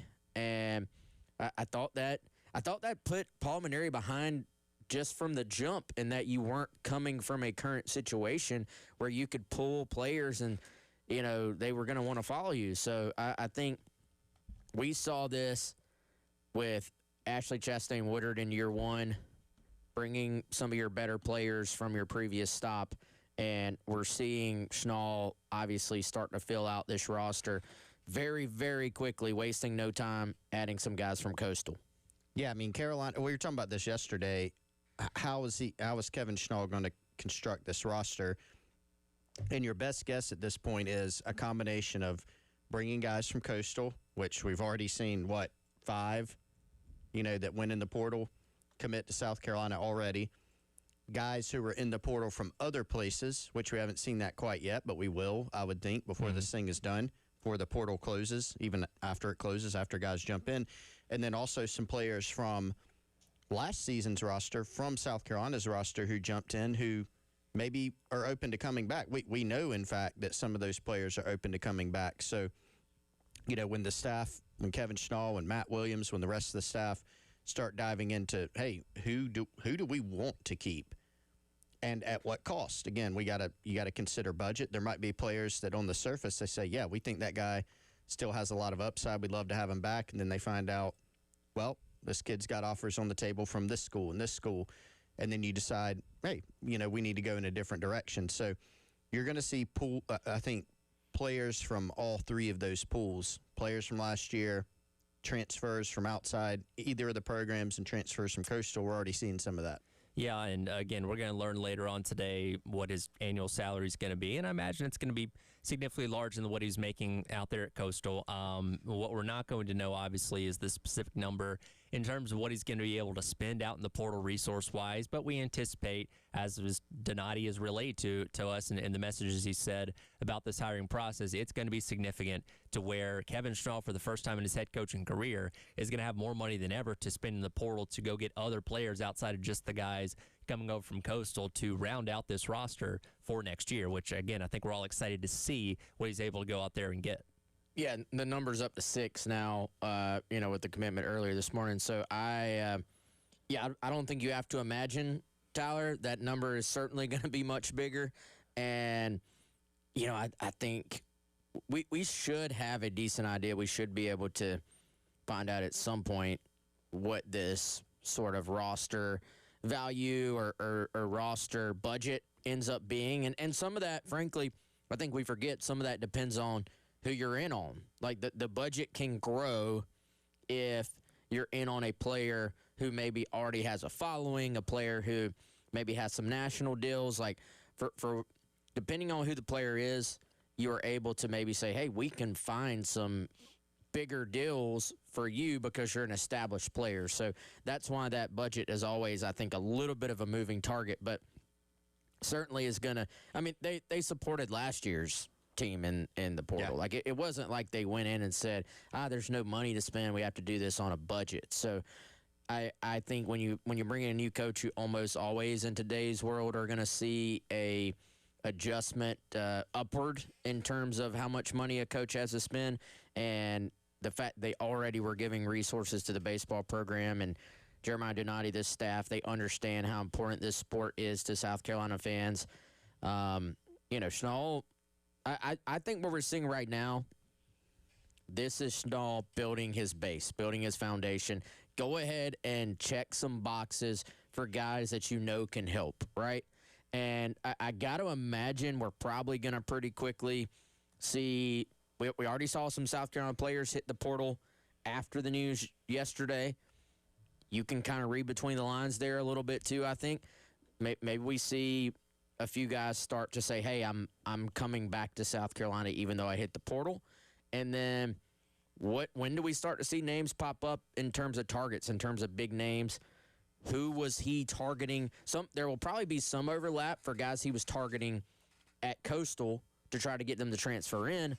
But then let's just call it what it is. You're going to be swinging. You're going to be swimming in a much bigger pool of talent. I feel like of guys that are going to be interested in this place. And let's go back to it. Your resources are going to open some doors with some guys that you probably would not have been able to get to consider you at Coastal. Yeah, it's a different dynamic, I think, in some ways between baseball NIL and football NIL, right? If you look at, like, the college football playoff last year, you can point to several of those teams and just say, they're just outspending everybody. There is some truth in that. With baseball, yeah, some of the teams that are in Omaha right now spend a good bit of money on the roster. There are some where you can take a good guess that they're not spending up to an SEC level. I don't pretend to know the ins and outs of Troy's NIL. Imagine it's a little far away from Texas's. Right. South Carolina spent more last season than North Carolina, who had the better season, not even close. Yeah. It was the Tar Heels, right? So this is not a resource problem with baseball. It's been a resource deployment problem, right? And that's one of the many reasons why there was a coaching change in Columbia. So, Jeremiah Donati said this spring, 75, 80% of his day is figuring out how can we find resources for roster building. One of the questions that you have to always ask going into a season in any sport is, okay, what are the numbers going to look like in a sport? They'll probably rise in baseball. There might be some programs out there. LSU may be one, for example. They've got a lot of people taking up air in that space. You've got women's basketball. You've got football spending gobs of money. Basketball with Will Wade coming in and fielding an entire team of professional athletes, apparently. That costs a lot of money. Baseball's always been great, but we've heard some whispers out of Baton Rouge that they have not invested in the baseball program as much. Maybe this offseason they change that. Say, you know what? Nope, we're going to spend a whole lot more. That's something South Carolina will be watching, but they've already built that base and shown, hey, we did this last year. It didn't work from a how they spent it standpoint, but they spent it. They spent more money on their roster than, several teams that are in Omaha right now. So it's just about keeping that, maybe expanding on it. You might have a plan right now, hey, we think we need to spend this. You might have to go up on it. I think South Carolina, Donati, they'll be agile enough to do that. But they're already in a pretty good spot from just a resource standpoint for building the roster. Well, I think it's also worth noting as well, Schnall's an attractive name to play for. This guy played for a College World Series title 1 year ago. He learned under a great coach in Gary Gilmore for so many years when he was an assistant. This is a guy that people can look at and say, hey, that guy's had success. That guy can get me where I want to go in terms of playing for championships and hopefully go into Major League Baseball. I want to come play for him. Yes, having resources certainly helps, but that's a coach that I think draws a lot of attention for guys in the transfer portal to say, hey, Schnall's going to Carolina. I want to be a part of that. Yeah, and I think, as with any recruiting, man, you just want to check as many boxes as you possibly can. Like we're seeing this in football right now. The box South Carolina is not able to check right now is that they were 4-8 last year. So that is something other schools are using against them pretty heavily on the recruiting trail right now, and it's hurting them. So, what can you do to change that? Win games this year on the field. So if you're Schnall coming in, one, you're going to recruit to the fact that you just were a couple of games away from winning the entire thing last year at Coastal Carolina. You're going to say, hey, we can pay you well here. And then you're going to be able to point to the wall. You're going to be able to point to center field back behind the batter's eye and say there's 2 trophies in there, and South Carolina played for a third the next year that, frankly, in football, you cannot point to that. You cannot point to the rich history that South Carolina has in baseball. So I think there's 2 kind of opposing forces here at play. Like, it's not going to be easy to just step right in and go compete for an SEC championship because this league has gotten so good. It's so deep. There are so many other schools that are putting their resources behind their program for baseball as well. However, if you look at checking all the boxes that you would have at South Carolina, that's something where other than like women's basketball, there's no other program on this campus that can more easily kind of check all the boxes for somebody else coming in. So I'll be very curious to see how we've talked about Schnall being someone. He's more about winning games. He's not really about winning the press conference. But if I'm a South Carolina fan, I hope he leans into the tradition, the heritage, I think there's been enough time between when South Carolina was going to Omaha 3 years in a row, winning it twice, advancing to the final games the third time. It's been a long enough time that I don't think you have to shy away from that. So if I'm Schnall, I think you lean into that. Tell people, hey, this is a proud program. We want the fans to come back and be proud of what they're going to see on the field.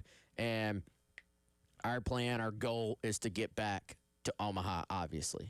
Again, we'll hear from him sometime later on this week. Board of Trustees meets today at 4 to finally approve that contract to make the hire official. And again, we'll talk plenty more about it as the week goes along. But we are 87 days away from kickoff. 87-day trivia on the way next. It is the Gamecock Central Takeover Hour, presented by Firehouse Subs here on the game.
All right, welcome back in. Gamecock Central Takeover Hour presented by Firehouse Subs. Tyler West Chris along with you here on your Wednesday on the game. Yesterday in our countdown to kickoff trivia, Chris took a significant chunk out of Wes's lead by answering yesterday's question. So, Wes, you only have a half-point lead as of right now. Did you brush up on your Justin Cunningham trivia last night? I did on my Justice Cunningham trivia. I did. Okay. Good to you know. said Justin Cunningham. Did I say Justin? Yeah. I thought I said Justice. I don't know. No, I anyway. might be calling you out for nothing. If there is a Justin Cunningham out there, I apologize. He's probably It's in the transfer portal, yeah, honestly. He might be. Maybe he's coming to join the baseball team, too. Well, a Jackson committed this morning, so yep. Coastal Carolina left-handed pitcher. And is that winner? Is that winner or Weiner? I hope it's a winner. Winner's cooler. I feel like it's Weiner, though. Wouldn't it be two ends if it was winner? I would think so. I want to call him winner. That just sounds cool. He would like that. That'd be cool. All right, do you want me to guess the question before you ask it? Yes, Justice Cunningham, related question. What is it? Justice Cunningham made one of the best catches of his career. I knew you were going to do that. In a game-winning drive in 2012 versus this team. And what would the answer be? What is Vanderbilt? It's a good one. That is not the question I was going to ask. I feel like that's too, even though, I knew exactly what you were talking about, I feel like that's too subjective, because you got to go a great catch. It's not like a stat. Yeah, what makes a great catch? But he got hammered when he caught it. His helmet came off? Helmet came off. Yeah. It was such a great catch, though, that it got a mention in his bio. Yes. So it did. That sounds like a question I would ask. It's not the question I'm going to ask, though. Did you consider it? I did. No? I did consider it. Did read that. But okay. Today's question is: Justice Cunningham had one career 100-yard game. Who was it against and what year? All right. I think I know. Every time I say that, I miss it. I whiff. So let me. Oh man. I do think I know. If we both, if we'll lock in your answer, Wes, in your mind, because I want to get you credit if you're like, that is what I was going to say. Well, hold on. Let me actually. You. Yeah. So Justice got there. I have my answer locked in, by the way. Okay. I won't change it. All right. Let's give people a little history lesson on Justice as we're talking through this. He played on the 2010, 2011, 2012, 2013 teams, correct? That is correct. Okay. Okay, I thought you had to back that up 1 year, but that might be right. No, let me double check. He was on 13? I thought so. Okay. I could Wait, no. He was 09 to 12. Oh, 12 wow. was last Chris year. has done his research better than I have. I would say the other thing I thought you might ask about Tyler was something having to do with the fact that this dude played in every single game for those 4 years. Mm-hmm. And is not really, like, there's been a lot of kind of flashy, high-profile tight ends at South Carolina over the last 2 decades. But Justice was, for one, probably one of the better blockers they've ever had at that position. And two, was just the epitome of shows up, does his job, is available, doesn't get, finds a way to get on the field even if he's banged up. So played in 53 games. Yeah, 53 games Tyler over 4 years. He was actually a 2-star, too. He's one of those guys who be like, I was a 2-star and made it to the NFL Combine. He was almost Mr. Irrelevant in the draft, too. Yeah. I was about to say, wasn't he? But he was one off. Indianapolis Colts draft pick, I want to say. That's correct. Pick 254. Man. But one career 100-yard game at South Carolina. I've got my answer, so. Just take it, Chris. All right. Do I have to get all elements, year and team? Ideally, yes. Ideally. Tennessee, 2012. I want to say you had 8 catches for another bonus. You're correct. Tennessee 2012, 6 catches, $108. No touchdowns, but did have this significant play late in the game. Would be the winless teams in the SEC in conference games. Shaw to throw on 2nd and 6, and wide open Cunningham. Inside the 30, being chased by McNeil. The stiff arm. Oh, Cunningham says, get out of the way. First and goal, South Carolina. 45-yard game. Longest career reception. Correct. Longest career play from scrimmage at South Carolina. Set South Carolina up for a field goal that put them up by 10. I went back and watched the highlights of this game. Talk about haymakers. 7 of the 10 touchdowns in this game were 25 or more yards. What a wild game this was. That was also the game that, of course, Marcus Lattimore got hurt in. But, man, insane game that Carolina edged out a 3-point win. Well, and Tennessee was driving late in this game. Yep. And I don't know if you remember sitting in the stadium at that point, dude. I do. So Lattimore, the stadium was zapped of all energy because of the Lattimore thing. And Tennessee looked like they couldn't be stopped. Yeah. And they were right on, they were like fringe field goal range, and Clowney just said, all right, I'm done with this. We're going home. Strip sack. Yep. To hold on to the win. Who's the quarterback? Tyler Bray. Tyler Bray. Yeah. Looked like a superstar that day. Yeah, they were going up and down the field, and you're like, here we go. And you're sitting there going, somebody's got to make a play. You're sitting there going, Clowney's got to make a play. You remember he was matched up. It had been a battle all day. Juwan James, left tackle for Tennessee. And he did a nice job, actually, that day on Clowney, but when it counted, Clowney just went right around him and made the play that they needed. Because if he doesn't make that play, we're probably sitting here talking about, y'all remember, Carolina had him beat. Lattimore gets hurt. They couldn't stop him at the end because they couldn't. And he just made a big-time play. Bray and Connor Shaw combined for 724 yards and 7 touchdowns that day. Yeah. Good. Wild game. I watched, because I remember specifically the Lattimore injury happening. I watched this game while getting ready to go to the homecoming dance in my junior year of high school. Okay. And I was figuring out how to tie my tie as Lattimore was getting injured. God, you're young, Tyler. I know. I know you like to. Did you have a Georgia tie on? I did not, but that was the same day as the best Georgia-Florida game I've ever seen. 10 Georgia beat number 2 Florida, 17-9. Wild game. Let me give Wes a bonus. Probably no points awarded. Okay. So our guy Kevin Miller said that we should have done for number 87, Josh Brown. Josh, of course, had the game-winning kick against Tennessee early in the Spurrier tenure. Wes, how long was that field goal? It was just long enough. It was high 40s, I feel like 49 maybe. It was 49. Ding. Sorry, no points. What? Not an official question. Tyler, come on. Well, I mean, if Tyler says... Can I get a half point for that or no?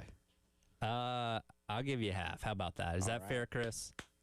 That's fair. I do expect Wes I'll at some point... I'll throw you... We Doesn't got have to be- 86. Yeah, doesn't have to be tomorrow. Just, let's... I'll throw you, an eye for an eye. Okay, that's make fine. Make it easy. I am enjoying you guys giving me the player, and then I figure out the question. I feel like that's a little bit more fair. So 86 is tomorrow. Who should our 86 be? Man. Yeah, I'm having a hard time thinking. Kevin Miller, you can also weigh in with an 86 if you can think of more. Kevin will give us Kev's got 6 of them. That's what I was going to say, 15 86s in his mind. We'll give it to you on the other side. Yeah, I don't have one right Think off about top. your 86, and we'll start plotting for tomorrow's countdown. But as of right now, you guys are tied at 2.5 questions answered apiece. You're welcome, Wes. And appreciate that. Overall, you guys have gotten... let's stop telling everybody how many you've asked. Okay, well, you're at 4.5 out of 10. So you're creeping up on 500. Ouch. All right. We're on a 2-day streak with Chris now. We are. So he's been studying. We're getting there. That's what I'm saying. Study your guys.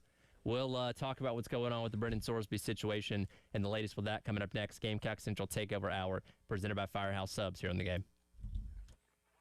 For some reason, I thought Deion...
All right, welcome back in. Gamecock Central Takeover Hour presented by Firehouse Subs. Tyler, West, and Chris, along with you here on your Wednesday on the game. Have we decided on our 86 for tomorrow yet?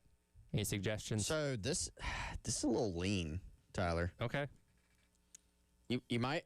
Does it have to be a player, Tyler, or do you think you could find a 86 related question? I could. Listen, if you guys want to open it up to me finding something, for this one. I think we might have to. Or hit the text line if we're not thinking of a good 86. Then obviously let us know. Yeah, by all means, let us know if you got an 86 to suggest. I guess it would be fair if I tell you guys what it's related to before tomorrow, so you're just not blindsided by, all right, who had 86 yards in the 1997 game against Tennessee or something like that. General topic would be good. That's fine. And there's not an 86 on this year's roster at this point. No, there's not. Like, Casey Crosby wore it as a freshman, but he changed to number 3 pretty quickly. So there's not. Maybe that could have been the trivia question. Maybe. That I just gave away. So, yeah, you come up with something, Tyler. Let us know. I'll let you guys know in 86 days to kick off coming up tomorrow. A lot of controversy in the college football world this week in terms of the Brendan Sorsby preliminary injunction from the judge out in Lubbock, Texas. We talked about this with John Bryce, obviously, yesterday. We're continuing to get more fallout from this, as yesterday the Big 12 had essentially a conference call with all of its athletic directors, and per Brandon Marcello of CBS Sports, well, no surprise they were not very happy with this situation that's gone down with Brendan Sorsby. And according to him on Twitter, they communicated on the call that there are plenty of ideas to convince pressure Texas Tech to cut Sorsby loose, but the 80s believe it's common sense. He bet on his sport, and Texas Tech should not be allowed to play him. Now, this is where things get interesting, because, again, you have all these threats, and you add in Georgia, Nebraska, saying, hey, we're not going to schedule Texas Tech in any sport in the future. Now the ball's in your court. Are you actually going to go through with this, or is this just a threat for the time being, and we'll see what happens? Yeah, and, man, guys, this is one of those things where it feels... It does feel a little bit like identity politics, to where, like, you will support your people. Some people will, anyway, to the bitter end. Like, the only people I see remotely supporting him playing are Texas Tech fans, who I doubt are even being honest with themselves with this, honestly. It's not only, I said this yesterday, not only is it a written rule, it is an actual rule, but it's probably the biggest unwritten rule in the sport. And I'm going to be honest, I was a little bit ignorant to even some of the things that he had bet on originally, because, they said, hey, he didn't bet on his team to lose games. But, I mean, is this right that he legitimately bet on his team to go under with passing yards? One of the quarterbacks, yeah. For 22 when he was in Indiana, I believe? Yeah. That might as well be betting against your team. You know what I'm saying? So we needed to feel closer to his guys. Yeah, and like our guy John Bryce said yesterday, nobody was coming out with apologies or checking themselves into rehab or anything like this prior to getting caught. And so, I don't know, man. I think at some point, like, maybe they will play this thing out, but at some point, does Texas Tech not just have to say, we would have loved to have this guy be our quarterback, but there's a line for everyone. We can't play him. I think it is ultimately on Texas Tech to do what is right and just not play the guy. Now, do they then turn around and get sued by Sorsby's people for that? How much money is it? $5 million. $5 million. Yeah. That's what's floated around. Yeah. They probably have that to worry about, frankly. If we don't play him, we're gonna get sued. Yeah, and it's interesting. There's a couple weird dynamics. Like, remember when Texas Tech, like when Leach was there, and remember they beat Texas that year? It was awesome. Michael Crabtree. Texas Tech used to be this is a team that I can root for. Mm-hmm. It was like the underdog. They were the little brother in the state of Texas. Yeah, it was like, if you had no dog in the fight, if you weren't a Texas or an A&M fan or a Red Raiders fan, like if you're just watching, you're like, yeah, I'm rooting for them. Now it's completely flipped. Now they're the team that people are hating because they're representing the elements that people don't like right now about college sports. And the whole buying a roster thing, I have no problem with, because that's just what it is. If you can find a way to do it, knock yourself out. The thing about the Sorsby situation is it's just gone, again, a step beyond everything that you envisioned and thought could happen. Like, I don't think anybody thought that we could get this far to where now in the course of this new, I was going to say structure, that's not the right word, that you would have a player who was ineligible, that was gambling on his own team, and the NCAA says, no, you still can't play, and then you kick it to a court in Texas, and then he can play now. It was hard to envision it going that far. Yeah. I think if you thought about it, you could say, hey, even after the house, like most people thought, okay, house settlement. Some administrators were gaslighting themselves saying, yeah, this will create a cap. Most people knew there's going to be no cap. It would just be the floor, and then you're spending a bunch of money. Like, most people could see that. I don't know if anybody could see this. The other dynamic is you got Cody Campbell, the mega booster, billionaire, Texas Tech. Who's a fun follow on Twitter right now. Fun follow.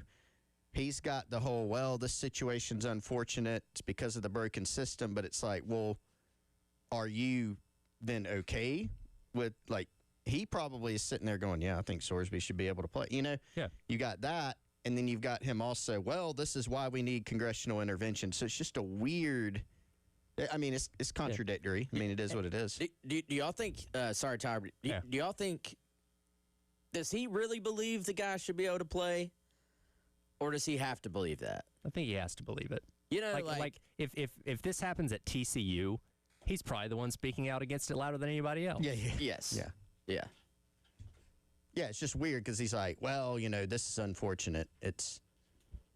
So it goes back to what you said, like, does Texas Tech ultimately, quote unquote, do the right thing, or do they just say, this is a system, we're going to take advantage of it? Again, generally, if you have a system or if there is no system like we got now, I'm good with, like, taking advantage of it, right? But this to most people is just kind of a bridge too far. Well, and what it does, and look, the preliminary injunction thing's not new. It's what happened with Bediako that allowed him to play for a couple games with Alabama basketball. It's what allowed Trinidad Chambliss to have an extra year of eligibility for football as well. So this concept isn't new, but the reason for getting the injunction and the rule that Sorsby broke is the most egregious example of going against the grain for what we thought were rules in the NCAA that, again, everybody outside of Lubbock, Texas is finally putting their foot down and saying enough's enough. And, again, if you have enough of a mob support on the other side, you can actually affect things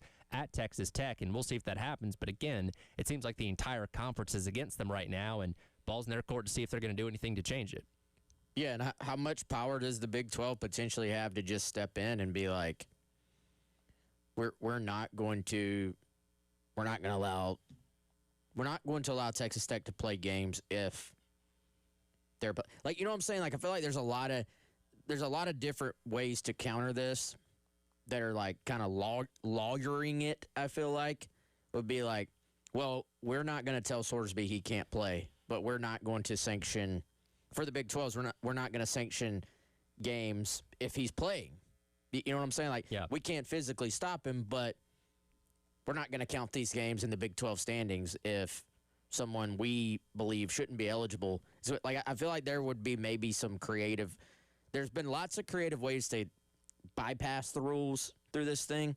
Maybe it takes someone getting creative to fix this, is what I'm trying to say. Yeah, we'll see. Again, that saga continues to go on, and again, 3 months until the season does officially start. We'll come back and wrap up the hour as the Gamecock Central Takeover Hour presented by Firehouse Subs here on the game.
Welcome back in. It is the Gamecock Central Takeover Hour presented by Firehouse Subs. Tyler West, Chris, along with you here on your Wednesday, wrapping up hour number 3 of the morning. I'll be handling 12-3 by myself for the halftime show today, so stick around for that. We posed the question earlier. Help us out with who should be our 86 days until kickoff candidate for tomorrow in terms of the trivia question. Got a couple of suggestions here. Have a Chad Terrell, somebody suggested. Is that something you guys would be interested in? Maybe.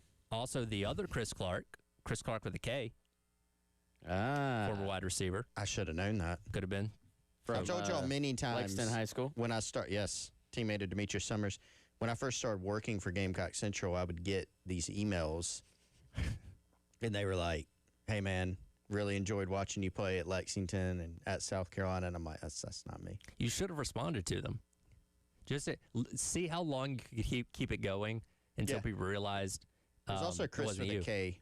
I would just respond and be like, thanks, glad to be here, but also that's not me, and he's a lot more athletic than I am, et cetera. Do you guys remember the Atlanta Falcons quarterback Chris Chandler from the 1990s? Yes. Is that familiar to y'all? Of course, played for the Falcons for a long time, so pretty well-known around the city. But there's a guy that works for WSB in Atlanta, also named Chris Chandler, that often talks about how he will get messages and emails from people thinking he's the same person. And I told him one time, you should just keep the charade going until like they invite you to a touchdown club and realize that, you're 5'3" and never played quarterback in the NFL. Just see how long you can get away with it, which I would suggest same thing now. We have another Christian Clark on the team that maybe you'll get mistaken for as well. That's true. Yeah.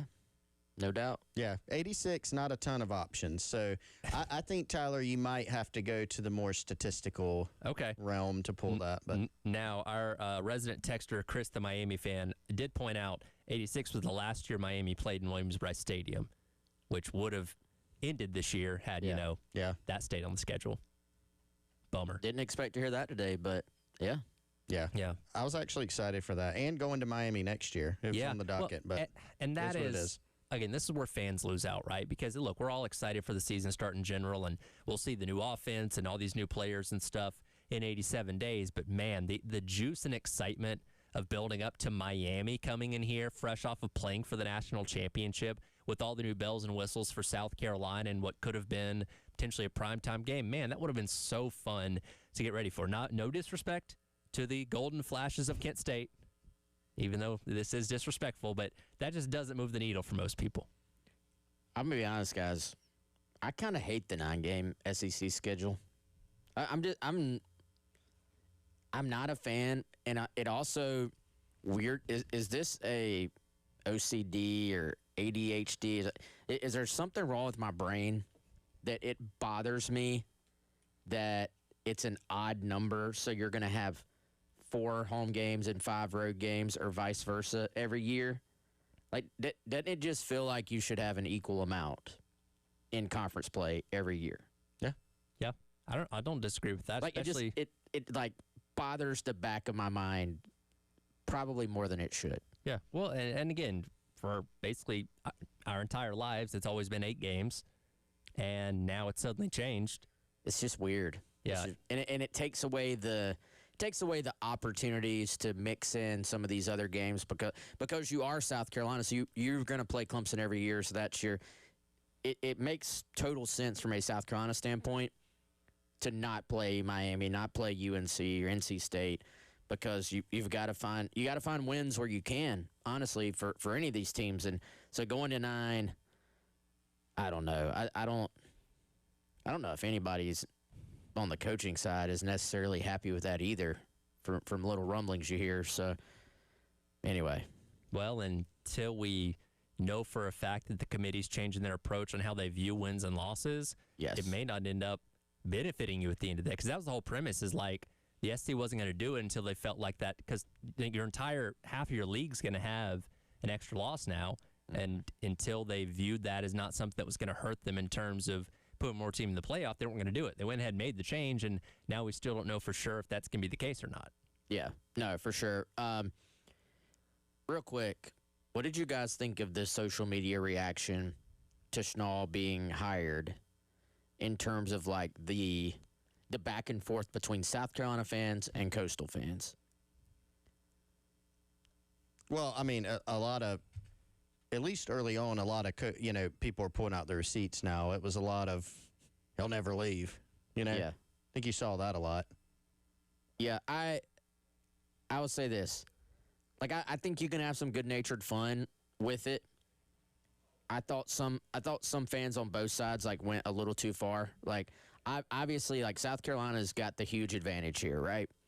Coastal was never going to be able to pay the dude $1 million plus, never have the resources. South Carolina has a big advantage, and they leaned into that and went out and got their guy. So they did sort of show where their place remains in this thing. But some of the takes out there were saying, like, from the Coastal side, man, look, South Carolina had to stoop to the level of stealing Little Coastal's coach. Like, I couldn't wrap my mind around the logic there. Or I saw one take where a guy said, what, South Carolina couldn't find one of their own alumnus to take the job? Like, that's ever really been a requirement for a coaching hire to be someone that went to your school? Like, that's actually fairly rare for a coach to have gone to your school and then, had success enough to get hired there. Well, and also, I mean, yes, Coastal plays in the Sun Belt, but they are the least mid-major program basically in all of college baseball. Like, there's nothing lowly about Coastal Carolina, which is a respect to what Gary Gilmore and Kevin Schnall have done there, that they are looked at as a legitimate contender every year, which is why South Carolina wanted to get him. Yeah, and so he earned that. I mean, Coastal's not going to go away because Schnall got hired, I don't think. And, you're losing a lot of players, but you lose players every year anyway. Like, everything, unfortunately, for the most part, is year to year in terms of roster building. And maybe whoever they hire has some prior connections and brings in guys they know too. So, I don't really buy that Coastal is just going to disappear because South Carolina went and got their guy. But, I think you can respectfully have some fun with it without just burying the Coastal program. They obviously got a lot of good going that way. Well, this is Twitter we're talking about, and there's nothing civil about the artist formerly known as Twitter. I guess it's X now. I dream of a world where it's a little bit more, we can be nice to each other. Well, you might have to keep dreaming on that one. That'll do it for the Gamecock Central Takeover Hour, presented by Firehouse Subs. Halftime show up next here on the game.